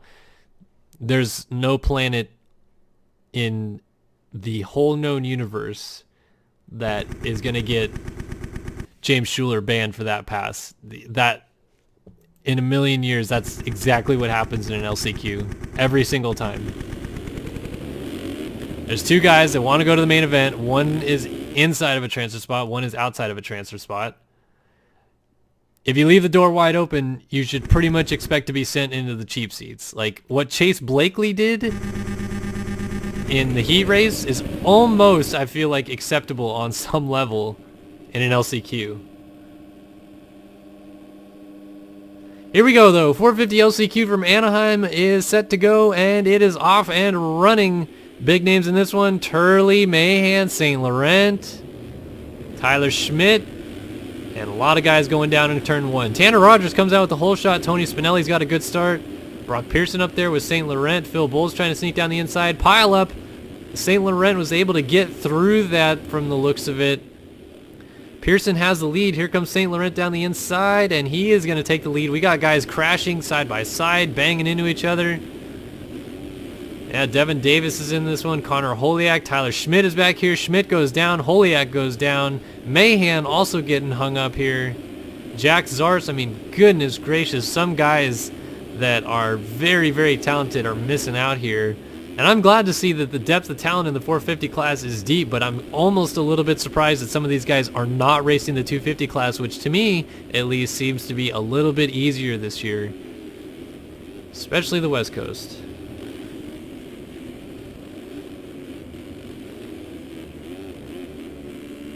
Whoa, somebody flying over the back of the berm there as St. Laurent comes through with the race lead. For Zaka giving chase.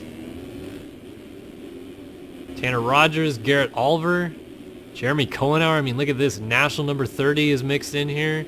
Tony Spinelli, Tyler Schmidt, former East Supercross champion. Ryan Mahan, former MX Simulator Cup champion. Oh, man, riders going down. That was Devin Davis getting knocked around, and Holiak mixed in there. Look at all the riders mixed up right here. Turley getting knocked around a bit. DeSelle's back there. Alright, so let's reset things here for just a minute. William St. Laurent continues to lead on the lap number 3 here. Kevin Verzaka runs in the 2 spot. Tanner Rogers in 3rd. And Tony Spinelli in his returning ride to the series is in 4th. But Tyler Schmidt is coming after him. He nails the quad. And methinks it's not going to be too long before Schmitty, Werben, Jaegerman, Jensen is on the back wheel there of Tony Spinelli.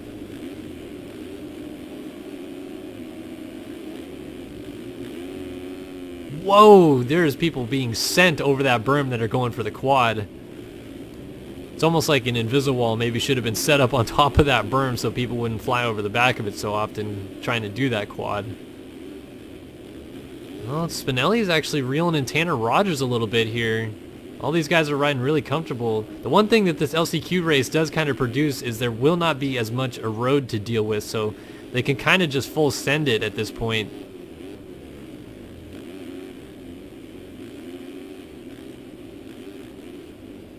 Whoa. Schmidt getting out of shape, so Spinelli has some breathing room, but man, he looks like he wants to go after Tanner Rogers, who sends the quad. Spinelli plays it safe. Schmidt plays it safe that time. Mahan outside looking in as well.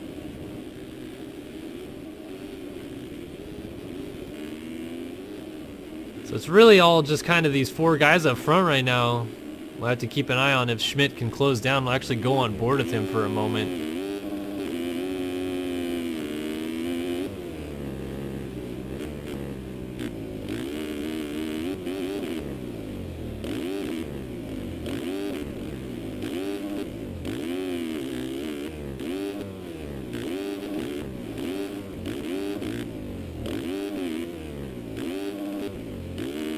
Schmidt is making up little bits of time here and there. He's definitely going for it, getting that 4 before the triple.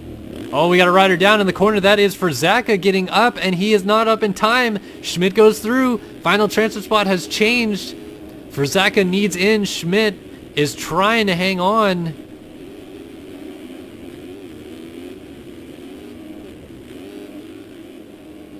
Meanwhile, St. Laurent, Rogers, Tony Spinelli. Oh, Schmidt is down. No, he crashes in the whoops. All by himself. Wasn't even aided by a single other rider. And Frzaka has an easy way to go through now. Whoa, Tyler Schmidt, that is a little sketchy, my friend, as Mahan gets up in front of him. So as long as none of these guys go down, I don't think Mahan or Schmidt are going to be making the main tonight, which is pretty crazy, but there's some other guys in this race that I feel like probably should be in the main and are not.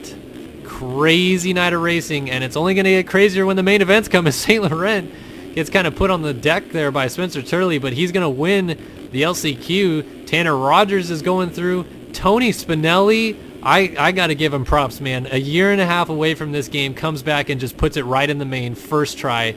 Are you freaking kidding me? That is amazing. And Kevin Frzaka was able to salvage the 4 spot. So Mahan, Phil Bull, Clay Alfrey, Chase DeSalle, Garrett Oliver, Tyler Schmidt, Craig Richards, David Prevost, Brock Pearson, Josh Williams, Jack Zars, Jeremy Cohenhauer, Turley, Stanley Holiak. He freaking won the East Championship last year. He's not even going to the main event tonight. And Devin Davis. Boy, oh boy. Not a good sign to see Devin Davis out of a race early.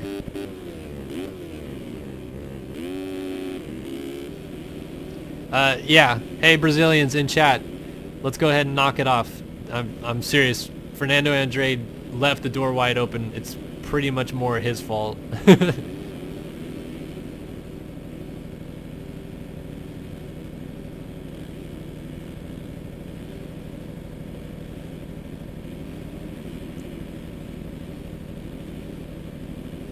All right, now it's time for some fun, ladies and gentlemen. These main events are coming up. Angel Stadium, MXSEMF. We had a little hiccups there at the beginning, but it seems like it's all gotten kind of sorted out.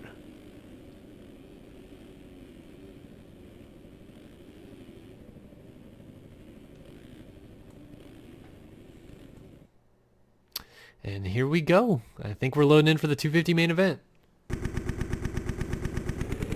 Nope, we are not. Instead, we're going to have Tyson Fresquez on the line. Maybe he'll be a solid guy and take us for a lap.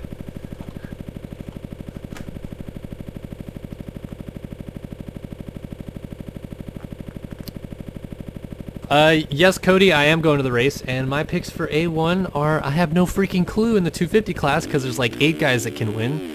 And in the 450 class, I have a very simple way of picking who I think is going to win. If the whoops break down and Marvin can jump them quickly, I think Marvin will win tomorrow night. If not, I think Tomac's going to win. That's all. All right, Fresquez is doing nose wheelies on the start straight.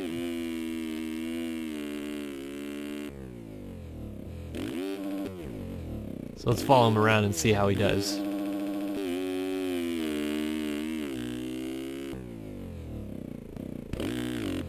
Can't seem to get that nose wheelie to pop up enough. So he's going way over here now.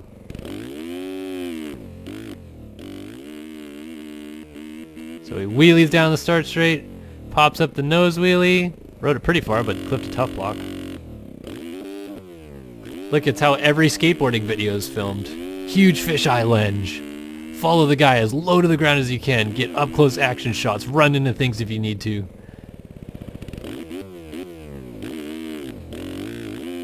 Yes, everybody in chat, I am going to the real Anaheim tomorrow. Maybe I'll see you there. This guy's riding them nose wheelies into the corner.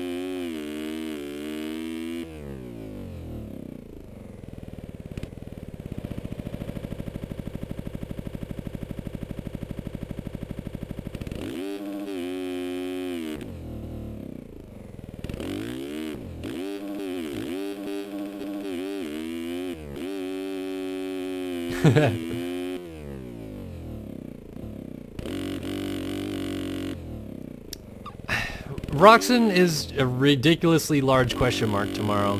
I think he could either be like far and away the best guy tomorrow night, or like just a steady fifth.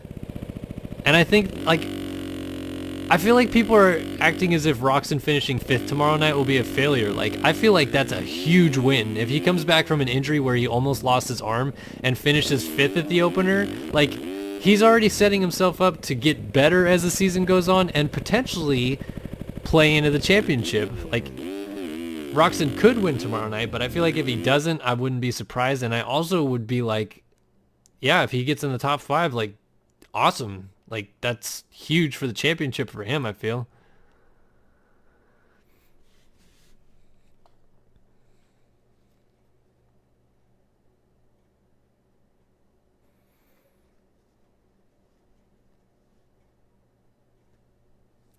Either way, I'm just excited to see the racing get underway. Always love Anaheim 1, sim or real life. I mean, there's so much hype build up to it. It's like, just get it on, you know, and finally when the races happen, it's like, all right. And then by round 3, you're like, really? He won again?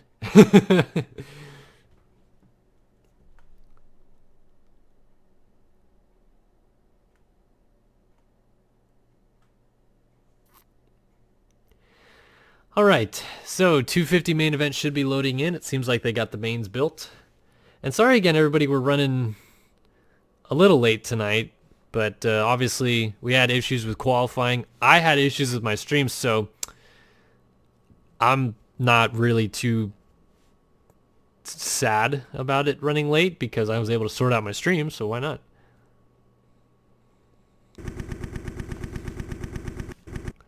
All right, hopefully I didn't time out on the second restart, and this is just the parade lap? Yes, it is. Okay. All right, 250 main event, guys.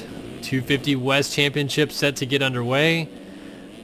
This is going to be our first real big-time test, I feel like, to see what the road is going to do, you know, how it's going to break down, what's going to happen.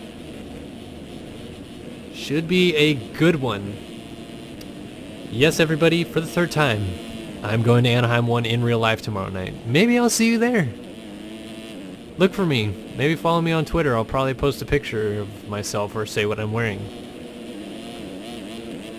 Yeah, Chris, are you in the SYS Discord? If not, jump in there. I'll drag you. All right, another one-lapper for some reason.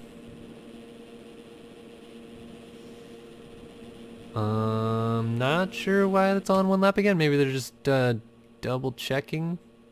All right, now it looks like the 250 West class is coming up on the restart.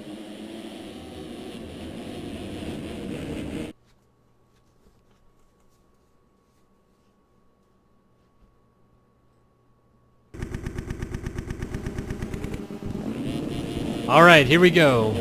15 minutes plus a lap. And 22 of the best 250 riders in the world are on the gate and loaded to go. The 250 West campaign starts right now, live on SYS TV. Good jump from a lot of the Hondas. It might be Rose again. No, Moxie takes him down, and instead Leitzel gets the whole shot. and he's making a mess of the first rhythm, so Hedge was going after him there for a second, but everybody's all stacked up. So Craig Leak is mixed in there with Charles Gable, Zoe Cross. Jordan Moxey gets up in front of a lot of people. I don't know how he did because he went down in the midst of the pack. Can't say that Jake Rose is going to be too happy with his teammate there, fellow British rider Jordan Moxey, but Brandon Hedge is leading this thing on the 298 as he leads across the line to complete lap number 1. The FCTN Bombers machine, man oh man, I'm sure he didn't expect this, but look at him go out front. Craig Leak giving chase already. I talked to someone earlier today that thought Craig Leak was going to be a serious contender this year. And admittedly, I haven't seen him ride much in the offseason. He had a rough Supercross season last year, so maybe he's turned it around and he can finally find that speed he had in the 2016 national campaign.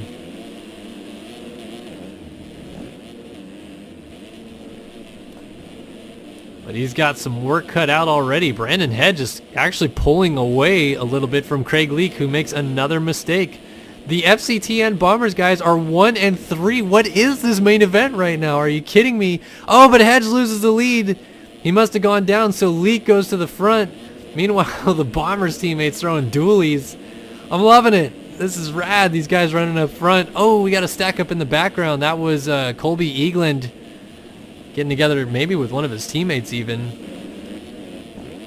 So Craig Leak leads, and I got to be honest, I guess maybe Jordan Moxey, but he doesn't have any super heavy hitters right there. Oh, and Hedge is down. Does not take his teammate with him.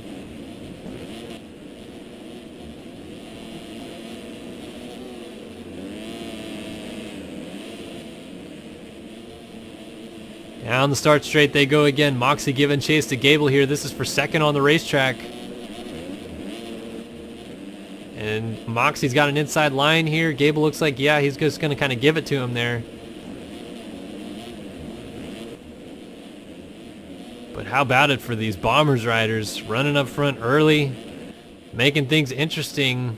Now Moxey's going to have the freight train a-rolling to try to go get Craig Leak for the lead.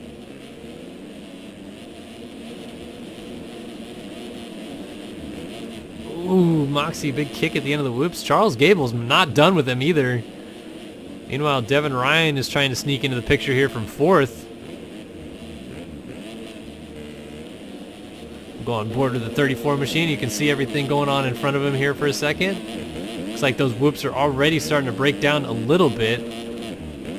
For lap 4, it doesn't look like it's eroded as bad as earlier, so maybe they did in fact change the erode settings down a little bit for the main events.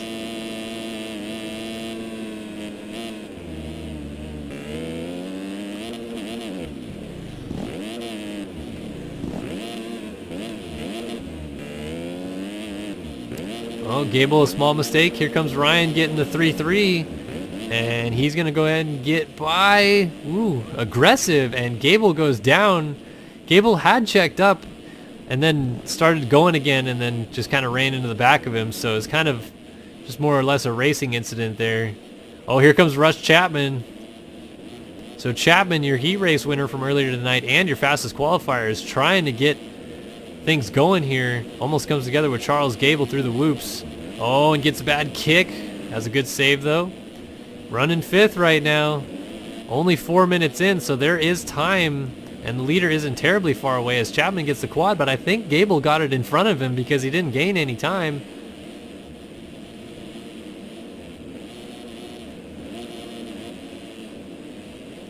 Oh man, Chapman looking down the inside. Gets the pass done. Really impressed with Charles Gable though right now. Oh, we've had a change for the lead. Leak has gone down.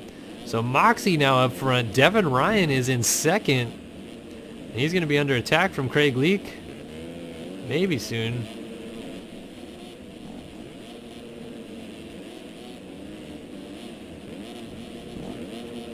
Dualies.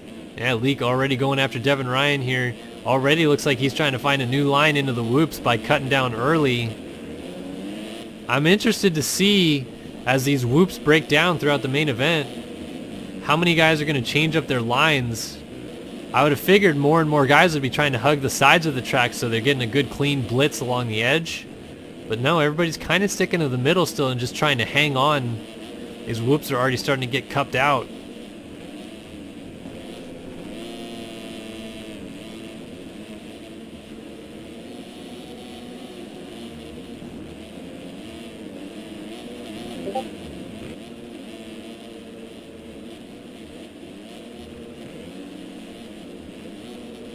And Leak tries to bust the triple in, doesn't quite get it. So the line's kind of even out there. This is a good battle on your screen here for second, though. Ooh, sort of dualies.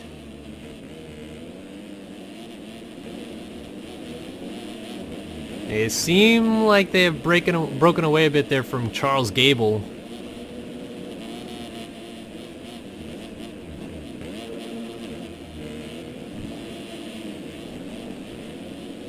Into the whoops. Still hugging right there in the middle, though. Oh, and Leak dumps it in the corner. Little front end wash. That's all it took. Oh, here comes Russ Chapman. I was actually mistaken. I missed Chapman between him and Gable.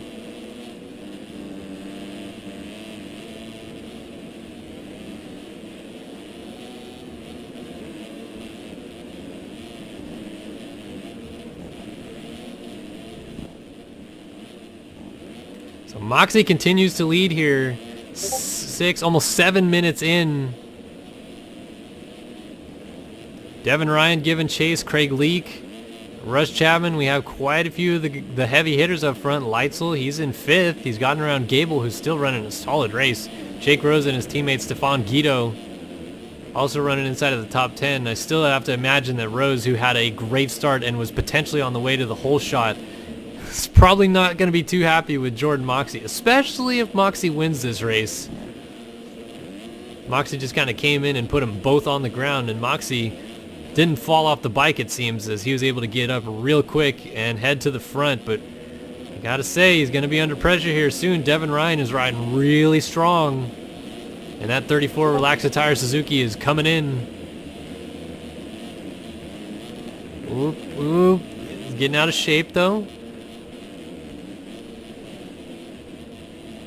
So that allows Craig Leak to close back in. Here comes Russ Chapman, though, down the inside. He's got a great line, and he's going to make the pass. Russ Chapman, he moves up into 3rd. Whoa, that was interesting. Still there with Craig Leak, though. So Chapman now up into 3rd, and I got to tell you, he has got way too much time on the clock.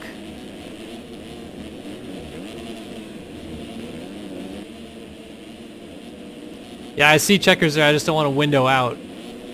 Oh, Chapman's down. He goes up and over the bars. Was trying to send the quad. And he goes down, gets up behind Devin Ryan there, so he is back into 4th again.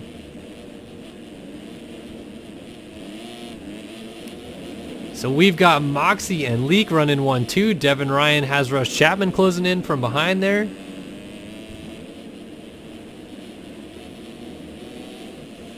Jake Rose still has the potential to maybe get in there and battle with some of these guys. Oh, Devin Ryan. Oh my gosh, Russ Chapman. He just front flipped. Devin Ryan was having all kinds of issues, and it looked like either Chapman checked up to try to not hit him and came up short and front flipped. Landed it. Very interesting. All right, I'm going on board with Craig Leak here because he has got the race leader right in front of him, and we asked for an on-board lap. So up and over the finish line we go. Working lap number 10 here, but of course it's the time that matters, and we're almost to that 10-minute mark actually. So we're probably right on par for about a 15, 16 lap main event here.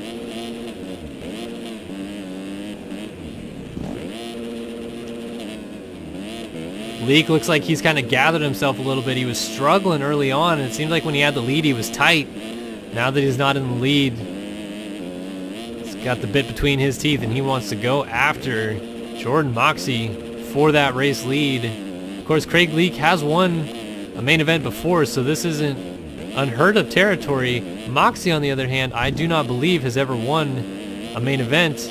in the USA competition of things, maybe in the European side, but usually the American stuff is a little bit more competitive, a little bit more guys are there, so you usually see less variety in winners. But that's an onboard lap. Craig Leak putting down a 1:04.4.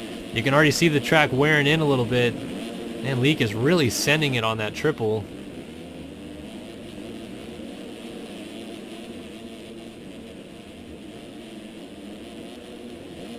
Battle for the lead is so good, I don't want to pull away, but Leak makes a small mistake and he does not get the Supercross triple. Oh, Chapman down again, so he was trying to make some time up. Now he ends up in the clutches of Devin Ryan once more. Chapman clearly the fastest guy on the track, but really can't seem to keep it on two wheels for the time being.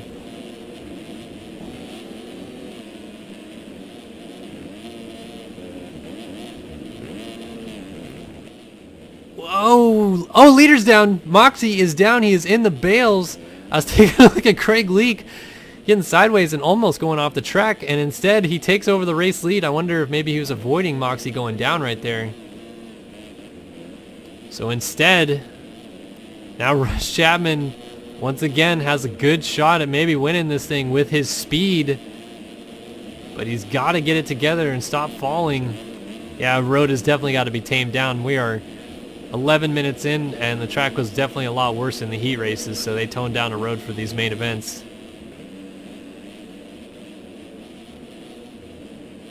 Ooh.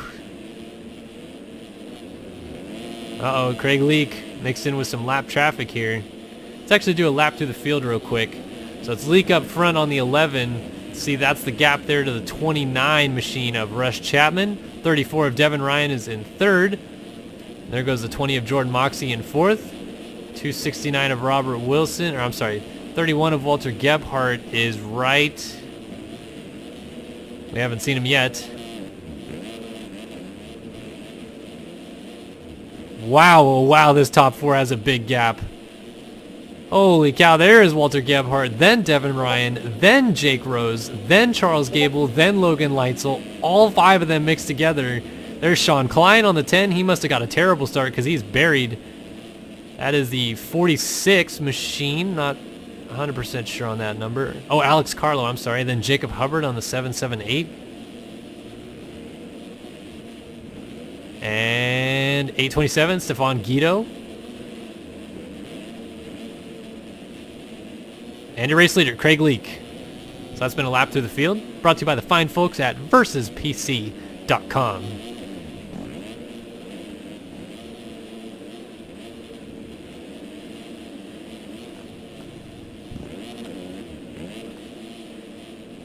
So Leak out front. Can he hold on?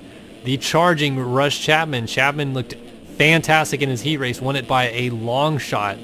Got out front early though.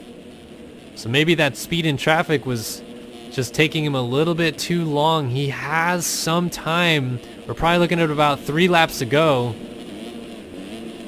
this time by.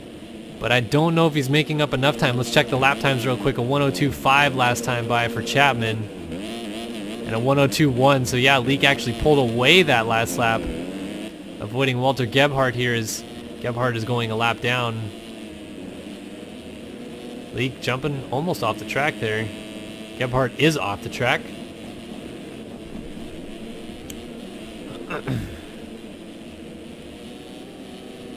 Looks like Chapman is in Choi Lee Designs gear from someone who asked in chat. 2.9 seconds is the gap. He's definitely dropped Devin Ryan, who's 12 seconds back. Scrolling across the top of your screen, you can see the running order. Find out where your favorite rider is. Ooh my, lappers mixed in here. And indeed, it looks like they're going to clip the finish before 15 minutes. 14:38 on the clock right now. Yeah, they have 20 seconds before the 15-minute mark. So 2 laps to go this time by. Chapman is coming, but there is lap traffic in between, and that could play a part. Oh, Leak was down. Leak was down right here after the finish, and Chapman is down on the inside going for the lead. And he stands him up. He's going to get it. Leak was trying to get him back, but Chapman very defensively right there holds on. And Rush Chapman is your new race leader. Now can Craig Leak get him back is the question.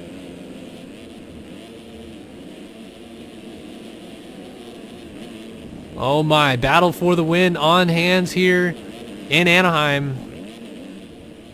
I don't know if Leak quite has the speed that Chapman has. But lap traffic still could play here. We have got Stefan Guido right there. Getting lapped. Leak. Oh man, he's making too many mistakes. Chapman made a mistake and I thought Leak would get a run there, but he doesn't. Down the whoops. Yeah, the track definitely not breaking down as bad as it was earlier. So Chapman gets the white flag. One more lap to go here at Anaheim, round one of the 250 West Championship, and things have settled down a little bit. Meanwhile, battle's still on. Leitzel, Gable, and Sean Klein. Klein is trying to make as much progress as he can. Probably in all likelihood is favored to win this championship here after the outdoor season he had. So as many points as he can pick up is going to help out his cause. Right now he's just dealing with the lapped rider there, Brandon Hedge, I believe. He's got to get to Robert Wilson for more points. Meanwhile, Russ Chapman, it took him a while, but gosh, he just was untouchable tonight. He was riding so fast in his heat race. Got through the field so well early on in this main event. Ended up inside of the top 5 early and made the best of it. Charged late, got the pass done on Craig Leak, and that's how you win tonight's race. Russ Chapman is your winner in Anaheim. He wins the season opener. He'll have the red plate next week going to Houston. Craig Leak falls short and is probably going to be kicking himself about that crash right there. 3.8 seconds back at the end. Probably would have been a great battle of the line otherwise. Devin Ryan is going to round out the podium, so a great ride for him. Jordan Moxey was running up front for so long. Looked like he may have actually had a potential win on hands. In the end, falls a bit short and is going to grab a 4th, but he can't be disappointed with that. Still a great ride. Robert Wilson. And Robert Wilson, always just so steady Eddie in this game. Puts in another solid ride, and tonight it's worth a top 5. Comes home in 5th. Sean Klein nearly did get there, though. Good runs there in the last couple laps for the number 10 machine. Charles Gable. This has to be my ride of the night. Are you kidding me? 396 comes home in 7th. That is amazing. Fantastic ride for Gable. Alex Carlo, he's going to get 8th. Logan Leitzel, he'll pick up a 9th. Gebhardt already crossed the line in 10th. Jake Rose 11th. Guido in 12th. Jacob Hubbard 13th. Nick Usyk 14th. Zoe Cross 15th. Dakota French 16th, Colby Eglin 17th, Tyler Lewis 18th, Brandon Hedge 19th, Chase Donovan 20th, and Jack Fowler 21st. So somebody was missing in this main event. And official confirmation, Russ Chapman, your winner, 250 East, round number 1 at Anaheim. I'm going to tab out of the game just real quick, so it's going to flash for a second, but then I'm going to be back in game. And with me, I'm bringing into the booth the one, the only Chris Riesenberg, Racetech's own Chris Riesenberg, who is muted right now, so maybe he's not here, so we'll wait and see when he comes back. Please let me know in chat if that tab out did anything. Maybe you guys can't see the game now or something. I don't think it would have affected it, but we'll see.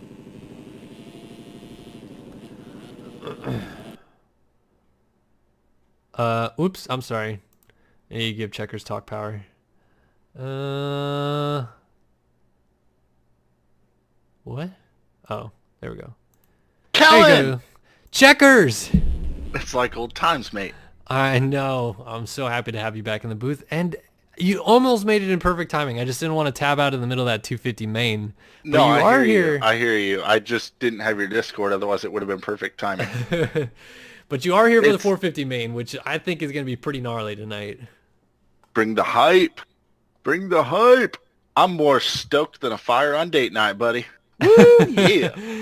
Man, oh man. Erode is here. I feel like it's worked fantastic so far. I'm really liking the way the lines have developed. And other than that little hiccup for the qualifying servers, I think the EMF guys have done a great job so far tonight. So, Dude, bravo to those guys. New Yeah. website that absolutely kicks ass the little bit that I've seen. And I'm sure it'll only get better. And, man, we wouldn't be here without them. So I'm stoked to have those guys continuing running this MotoOption Supercross series another year. Dude, the sim, it just continues to go. And we got full gates, which is sick. heck Oh, yeah. man, I'm pumped. I'm pumped too because I think that this main event may be one of the best ones we've had in recent years. There is some serious talent lining up on the gate. Oh, got a question in chat. Do I shout out people who donate? Yes, I do. But unfortunately, I don't get notified of the donation right now. I will look later. So if you donated now, I'll probably shout you out on the stream next week. Man, this is pretty exciting to have a road in MX Simulator. I know Maxime, as I was just talking to him in-game chat while the 250 main was going on, which was the first racing I'd seen for the night. I had the stream up, but I've been actually working. It's A1 week for my real job, so it's crazy busy. When he was looking to go between 1 and 2, he did have it turned down to 1 for that 250 main, which is why it was less than the heats. I know you were kind of figuring that out as the race went on. He's going to try a 1.5 for this main, but we're not sure if decimals work, so it might end up being just a 1. Okay. But we'll see, I guess, as the race goes on. It will be kind of a guessing game whether it works at this point. It's a new feature. We'll develop it as the year goes on and get better with it. But, right. Man, it's cool. Well, it's changing the racing up. But either way, if it is on 1 like the 250 mains were, the road I feel like is still going to affect the 450s a lot more because there's more, they have the more power. They're moving the dirt. Yeah, longer races. Either way, I'm excited. I hope you guys are excited. We got 20 minutes plus 1 lap on the gate. The season opener of the MotoOption Supercross Series and MXSEMF North America Series is underway from Anaheim, and it's a good start from the middle. Looks like Whelan, actually Fresquez got there. Down, topped off Mullins off the track. Leclerc, whole shot, IZI Racing's own with Whelan in the mix. Oh, he gets put to the ground by Seabolt, though, and Shipley's up here. Haley, oh, man, Fresquez is going to be kicking himself. He's buried in the pack as Haley goes down. Are you kidding me, though? If my excitement level wasn't already high, Alexis Leclerc out front makes it even higher. What's going to happen? Oh, man, Alexis Leclerc. We haven't seen him race since 2015, maybe? Well, outdoors. Indiana, he came back just well, but I mean, in Supercross, yeah. Supercross, yes. Running the number 7, like JS7, and I mean, that describes Alexis Leclerc all around. Blazing fast, crazy speed. Face plants a lot. Maybe the fastest man on the planet. Woo. He's going to have to deal with Seabolt here pretty quick, I feel like. Seabolt is charging hard early on. Adam Holm is up into the 3 ride. Brian Haskell dealing out with Shipley. Battling here. Update on Fresquez, 18th. Oh, man, he's kicking himself. He had a great start. Yeah, I saw him down a second time, I believe, right after the finish line, that little turning section in the bull turn. He was down again a second time, so rough start for the numero uno. Yeah, no bueno. Leclerc already under attack from Seabolt, though, through the whoop. Seabolt's got to drive, but he's going to check up. And over the line to complete lap number 2. These guys already going at it for the lead. I like it. Both of them getting the quad up into the corner. Woo! On the dangle to get that quad. Yep. Seabolt running no team name. Is he not riding for a team, or he's just in between teams again? He was on. Oh shoot, I can't remember the name of this team. Probably it slides it down. No. It's golly, I know it because I did his intro, but let me look really close up real quick for a sec. I have his bike. Solve it for us. Dude, Brian Haskell's Shack Attack is back up in a podium spot, running in 3rd, rocking the 94. Seabolt is on ART Racecraft decals. And you're right, Haskell is in 3rd. I can't believe it, but I still can't believe we have Alexis Leclerc leading a main event. Jesse Mullins is rolling over right now. Over the top of Haskell's head and off the racetrack. Here comes Tanner Rogers. How's the track entry going to be? Good to go. Yeah, that was a safe one right there. Rogers is able to squeak by, and now Fjellberg's getting up into the mix with Bryce Whelan as well. Whelan, your fastest qualifier, blazing fast tonight on this track, but how does the erode affect him?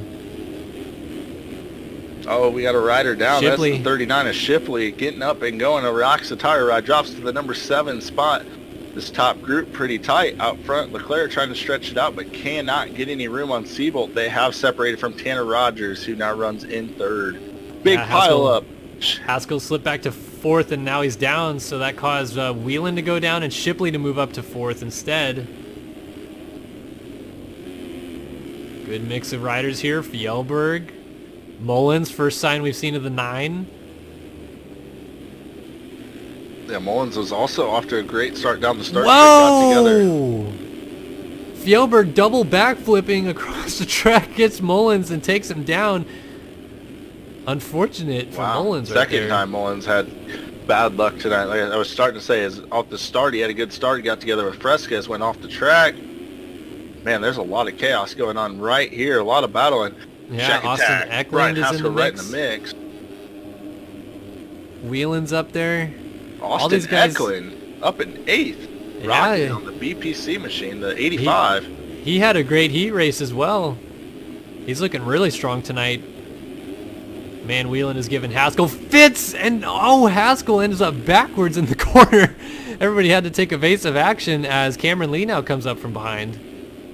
Backwards in the corner and going backwards on the track after sitting up in 3rd not long ago. He's dropping to the 8th spot. Shack Attack needs to turn that SYS Racing Yamaha throttle on the right-hand side a little further. He's throwing the old boat anchor out.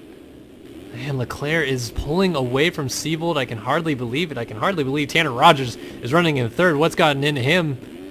He is ripping right now. He's back on the old school Premium Motorsports team, back with his old homies. Maybe that's what it is, or maybe it's the number 69. Change in position. Whelan gets by Shipley before the triple. Update on Fresquez up to 12th right now. We'll continue to track his progress. Update on Fjellberg. He just got 14 pairs of panties thrown at him over the triple jump. He's doing good. Yeah, Fjellberg, typical as usual, throwing big old whipper tails all across the track. Siebold mistake going onto the start straight. That's going to drop him some more time. Back running. He didn't fall down, but he was sitting completely perpendicular to the racetrack. Yeah, I think he might have to start being worried sooner about guys coming from behind than Leclerc up front, with Leclerc's gap continuing to grow. And another mistake there from Siebold, casing the triple in. The lap times for both your top 2 guys were off last lap. 105 for Alexis Leclerc, 108.4 for Jeremy Siebold. So both of them obviously with some mistakes. Tanner Rogers couldn't capitalize yet, but he is closing that gap down here in the 3rd spot. Shipley trying to come with him. Got pressure from Bryce Whelan from behind. That's a good battle right now, right? 4 and 5 spot. Whelan all over the backside of Shipley. Let's see where their lap times come across the line. 59.9 for Shipley, 101 for Whelan. I think Shipley made the pass last lap as Whelan had a mistake, but obviously Whelan trying to recover. He's trying to bring Dennis Fjellberg with him. For sure. Update on Fresquez, now 9th. Only 29 seconds back of the leader, so he's not too far behind this group, actually. I call podium right now. Alexis Leclerc was just off the racetrack, got back on. Still sits with, looks like a 6.5 second lead. Whelan goes for the quad, puts Shipley on the deck. Oh, what a pass. Sorry to cut you off. Well, it sounds like Shipley got cut off a little bit. Yeah. Man, oh man, but you're right, Leclerc continuing to put in the work despite a little off-track excursion. He looks fired up. I apologize, I have a little bit of a cold and cough, by the way, for anyone asking. I'm trying to mute when I cough, but... No, you're fine. Leclerc with a little tip over. More time lost to Siebold. And Whelan gets around the outside just barely of Tanner Rogers, so he's up into the 3rd spot now. Rogers slips back to 4th. Man, MX Simulator had a fantasy league. Who in their right mind, I think, would have had Leclerc, Siebold, Whelan 1, 2, 3. Obviously, a lot can still change. We're only 7.5 minutes into this thing.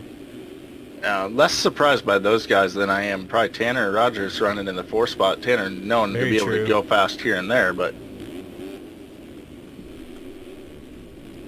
Very true, very true. Fjellberg trying to reel him in. Shipley is in the mix. First sign of Colton Mitchell, the defending 250 outdoor champion, making the jump up to 450s this year, his rookie season.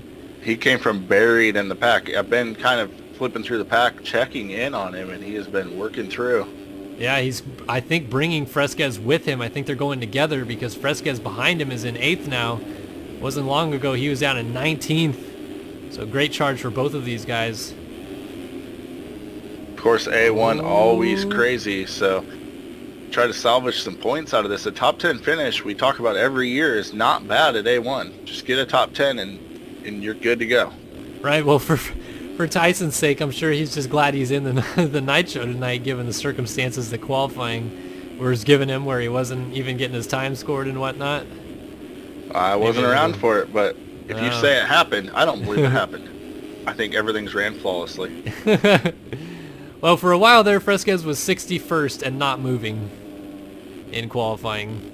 Didn't look good. Mistake from Seabolt, and then Whelan made the same exact mistake in the turn before the whoops. That rut getting deep, causing these guys to wash out, and then Whelan gets collided with another rider. It's gonna Noah Baker. Rogers to brake slide and get around.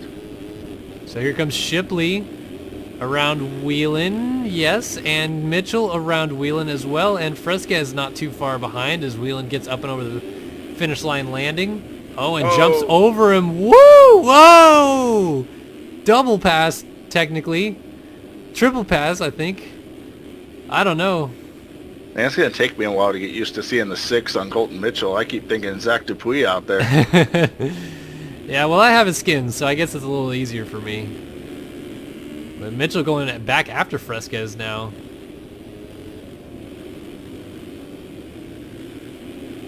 Love to see these lines getting developed. We're only 10 minutes into this thing. There's ruts digging in. The Volcom skins that Tyson are running is the same setup as last year, because I haven't downloaded any yet, and I have his setup.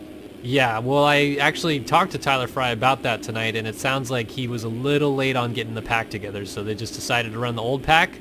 And we got 3 guys in the air at once over this triple. Tyson's going to go inside. Yeah, go down the far inside. And he kind of made it work because he's going to get around Whelan, who got pushed off the track from Mitchell. Veteran move right there, or what? I think so. Definitely using his racing strengths. Oh, he's down. Mitchell's backwards on the track on the other side, though. He's coming back on. Around the outside, around the outside. That's taking it to the whole new level, though. Wheeling down again. He's having troubles with these ruts, it seems. Oh, whoa, what the heck happened? Seabolt is leading. Jeremy Seabolt leads. Tanner Rogers second. Leclerc's all the way back to third. What in the world? Leclerc has lost a huge chunk of time. Shipley's going for the win right now in fourth. A double fall off. Wadded in front of him. Oh, double fall off. Yeah, Shipley, your winner here at Anaheim, won last year, wants to make it a twofer. Track's get that red plate. Beasty rough or rutted right now, just deep in a lot of spots. Oh man, I can't wait until it's just gnarly in 10 laps. These guys are going to be struggling. I can't believe it though. Tanner Rogers in second. Seabolt is leading. Woo! Man, Tanner Rogers is about to have another versus PC contract laying on his door. Oh man, oh man. Yeah, I mean, a couple of your X versus PC guys running up front with Shipley, too. Yeah, for sure.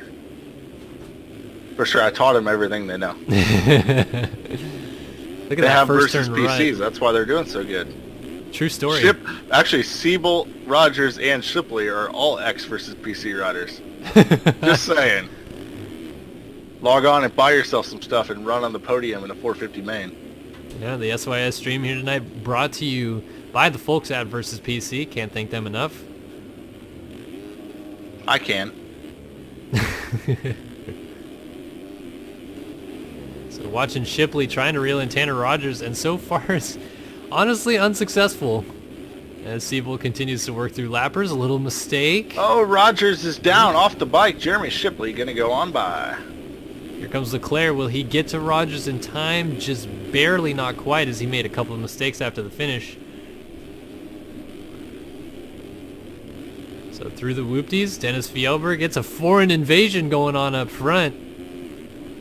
Except for the 3 leaders, I guess. Now, Tanner Rogers is Canadian, isn't he? Yes, sir. I believe so.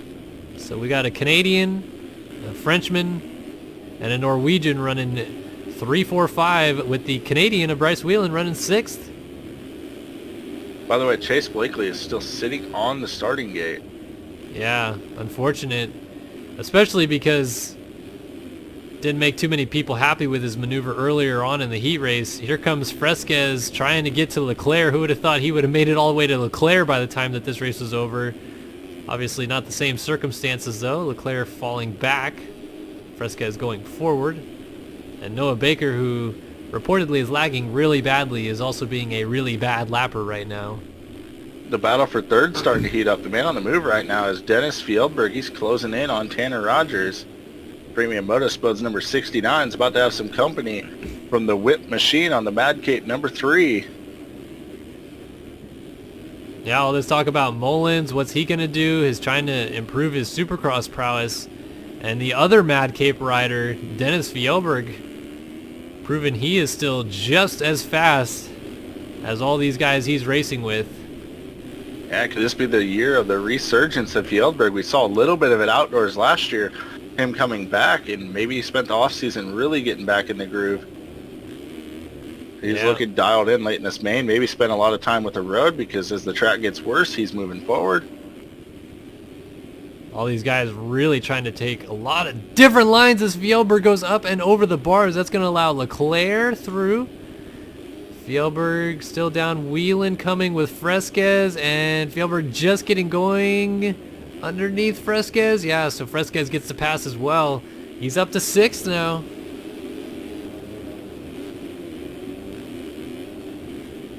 Timer just about to hit 15 minutes. Still 5 minutes plus a lap to go. Fresquez quadding up. He's going to be all over Whelan into the whoop section.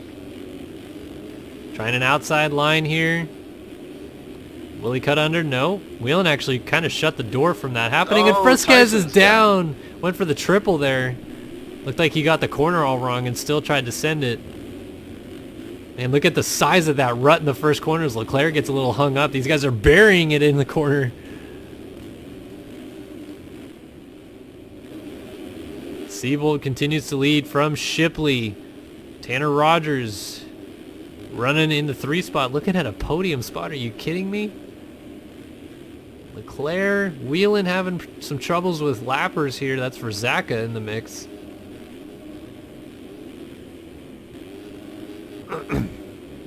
Fjellberg, Fresquez, Colton Mitchell, Jesse Mullins, Dominic Tiberino.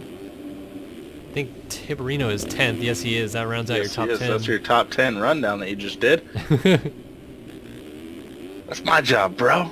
I actually just got a really good recommendation in chat from Mr. Alex Heckman saying, let's go on board for a minute. Let's see this erode. So I'm on board with Siebold up front. You can see how deep some of these ruts are already getting in these corners he's going into. He's tucking in underneath of it now.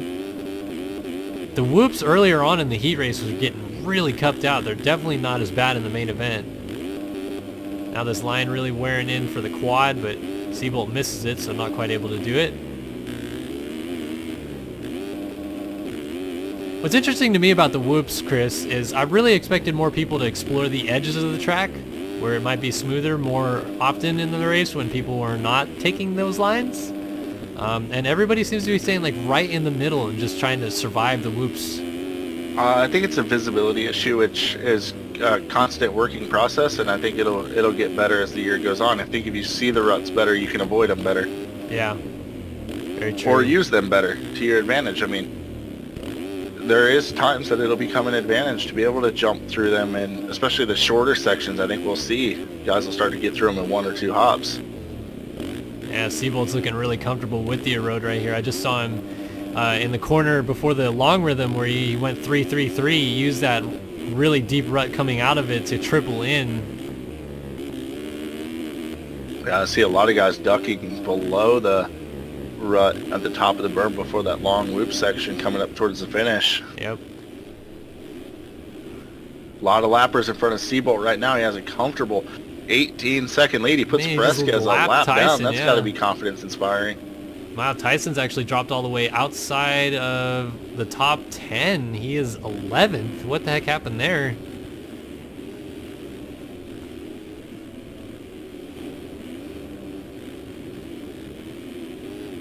Lap times have definitely fallen off. Siebold 103 that last time by compared to his fast lap of a 58. So the wearing down of the track definitely starting to play effect on lap times as well. Very true. That's one thing I don't... Shipley down in second. Oh, yeah, I saw that in the background. And Tanner Rogers is going to Stuck in try the to get rut. around him. Whoa, whoa. Here comes Leclerc as well. We got a 3-rider battle for the number 2 ride. Ooh, and Lappers there's down in the lappers. corner. Yeah, there's everywhere. Oh, Rogers, what the heck? Front end lock? Leclerc kind of came close to him in the air. Probably front end locked him. Now Leclerc and Shipley doing battle for second. Bar to bar. Leclerc squares it off. He's going to go 3-3. No, not quite. So he loses some time. See, all these guys know Leclerc going to go to the top of the berm. I was going to say they're all starting to duck down low and build a new rut. It's hard because you can't really train too much for the way their road is. So Leclerc makes a mistake. Here comes Whelan. Yeah, you can really only train with these guys for how it's going to rough in, because this is all the fastest guys in the world, so they're going to develop lines different than if you're just training with random spodes. Yeah, and it develops much differently than just turning it up by yourself. So these guys having to adapt as the race goes on and learn as this season goes on. Wheeling into third with Leclerc all over him. They're trying to get out of that deep rut going into turn 1 as well now. Yeah, they're tucking to the inside. Leclerc was at least really far. Fjellberg lurking back there in 5th as well, not far out of this. It's kind of settled down between these guys. Meanwhile, Siebold looking comfortable up front. He's got 2 laps to go, and he's got a huge lead to work with. This battle for third is definitely kicking off, though. Yeah, well, Fjellberg is all over the back wheel of Leclerc right now. They have a lapper separating them in the whoops. Fjellberg found a line that works pretty well for him, going on-off quad instead of trying to do the step over triple. Closed right up. Adam Holm is the rider between them. Adam, of course, trying to race for valuable championship points, but at the same point stay out of the way of the leaders. Difficult task, especially as these ruts get deeper, and there's really one big rut in a lot of the corners you want to use, or either that or want to stay out of. Right. Fjellberg going to go by here on the straightaway. Adam pulled off to the outside.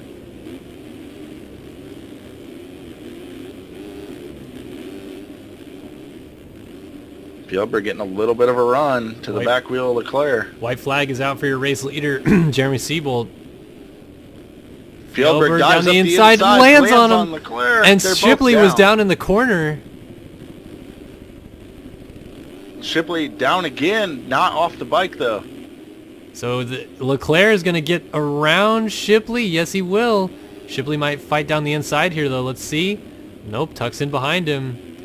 They're all really take each other out. Yeah, they're all avoiding that really deep rut. Leclerc getting kicked out of shape. Man, honestly speaking, of all the people I would have thought would struggle with the road, I think Leclerc would have been one of them. I'm really impressed with him. Well, both Leclerc and Dennis, because they have such loose styles, you would expect. Oh, Dennis hits Shipley's head. Shipley gets off the bike.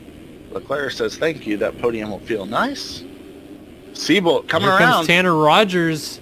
And yeah, Siebold is coming around with the lead. Who would have picked Siebold? Probably himself and maybe a few others, but definitely not me. But Jeremy Siebold is your winner at the Anaheim opener. He'll take the red plate with him to Houston. What a shock. And Bryce Whelan is up in second, cruising right now. Stanley Steamer, he's got a nice gap. She's got to keep her on 2 down the last whoop section here. Oh man, Mitchell's got a great run here on Shipley, watching this battle a little further back. And he's going to go triple down the right side, triple again. Does he triple to the inside and get him? He lands on Adam Holm and goes down. Oh, he had the line, but Holm, who's been kind of mixed in with these guys this whole time, just was wrong spot, wrong time as Leclerc finishes out the podium. Shipley, your winner at A1 last year, loses his crown. And we'll pick up a 4th tonight, but still a great ride for him. Tanner Rogers, ride of the night, but he might not be done yet. Fjellberg's trying to come up from behind. Rogers in 5th, Fjellberg in 6th. Colton Mitchell almost got 4th there, ends up 7th. Tiberino already finished in 8th, Fresquez 9th. Haskell rounds out the top 10. Mullins probably a disappointed 11th there. Jack Haley is 12th. Cameron Lee 13th. Adam Holm 14th. Kevin Ferzaka is 15th. Eklund, Simos, Noah Baker, William St. Laurent, Tony Spinelli, and Billy Kunitz. And Chase Blakely, as we said, never left the gate. So how about it? Jeremy Siebold, your winner tonight. Woo! Thoughts on that race, Chris? Welcome to the road era. Oh, yeah. Chaos. Well, we thank you guys for joining us. We're going to sign off here as we've been broadcasting for a little while now. But, of course, the new MXSEMF North America Series, a MotoOption Supercross Championship. Successful first night, a little bit of hiccups at the beginning, but I think it all turned out well, and I hope you guys enjoyed the stream. Of course, couldn't do it without all the sponsors helping out MXSEMF. MotoOption again, Race Tech Suspension, FamMX Designs, MXS Servers, and a huge shout out of the SYS partnered broadcast team, versuspc.com, helping out this year. And thanks to you, Checkers, for dropping by and helping out with the stream tonight. Appreciate it, man. Absolutely. Hope to see you everyone next Wednesday night, I believe, right? Yes, round 2 next Wednesday, Houston, which will be another West round, so don't be confused by that. But we'll be bringing you guys the broadcast again, 6:30 p.m. Pacific, 9:30 p.m. Eastern. We hope to see you guys there. And for Kellen Brauer, Chris Riesenberg, and all of us here at SYS, we hope you guys have a happy Friday night. And we'll see you guys next week at Houston. So long for now.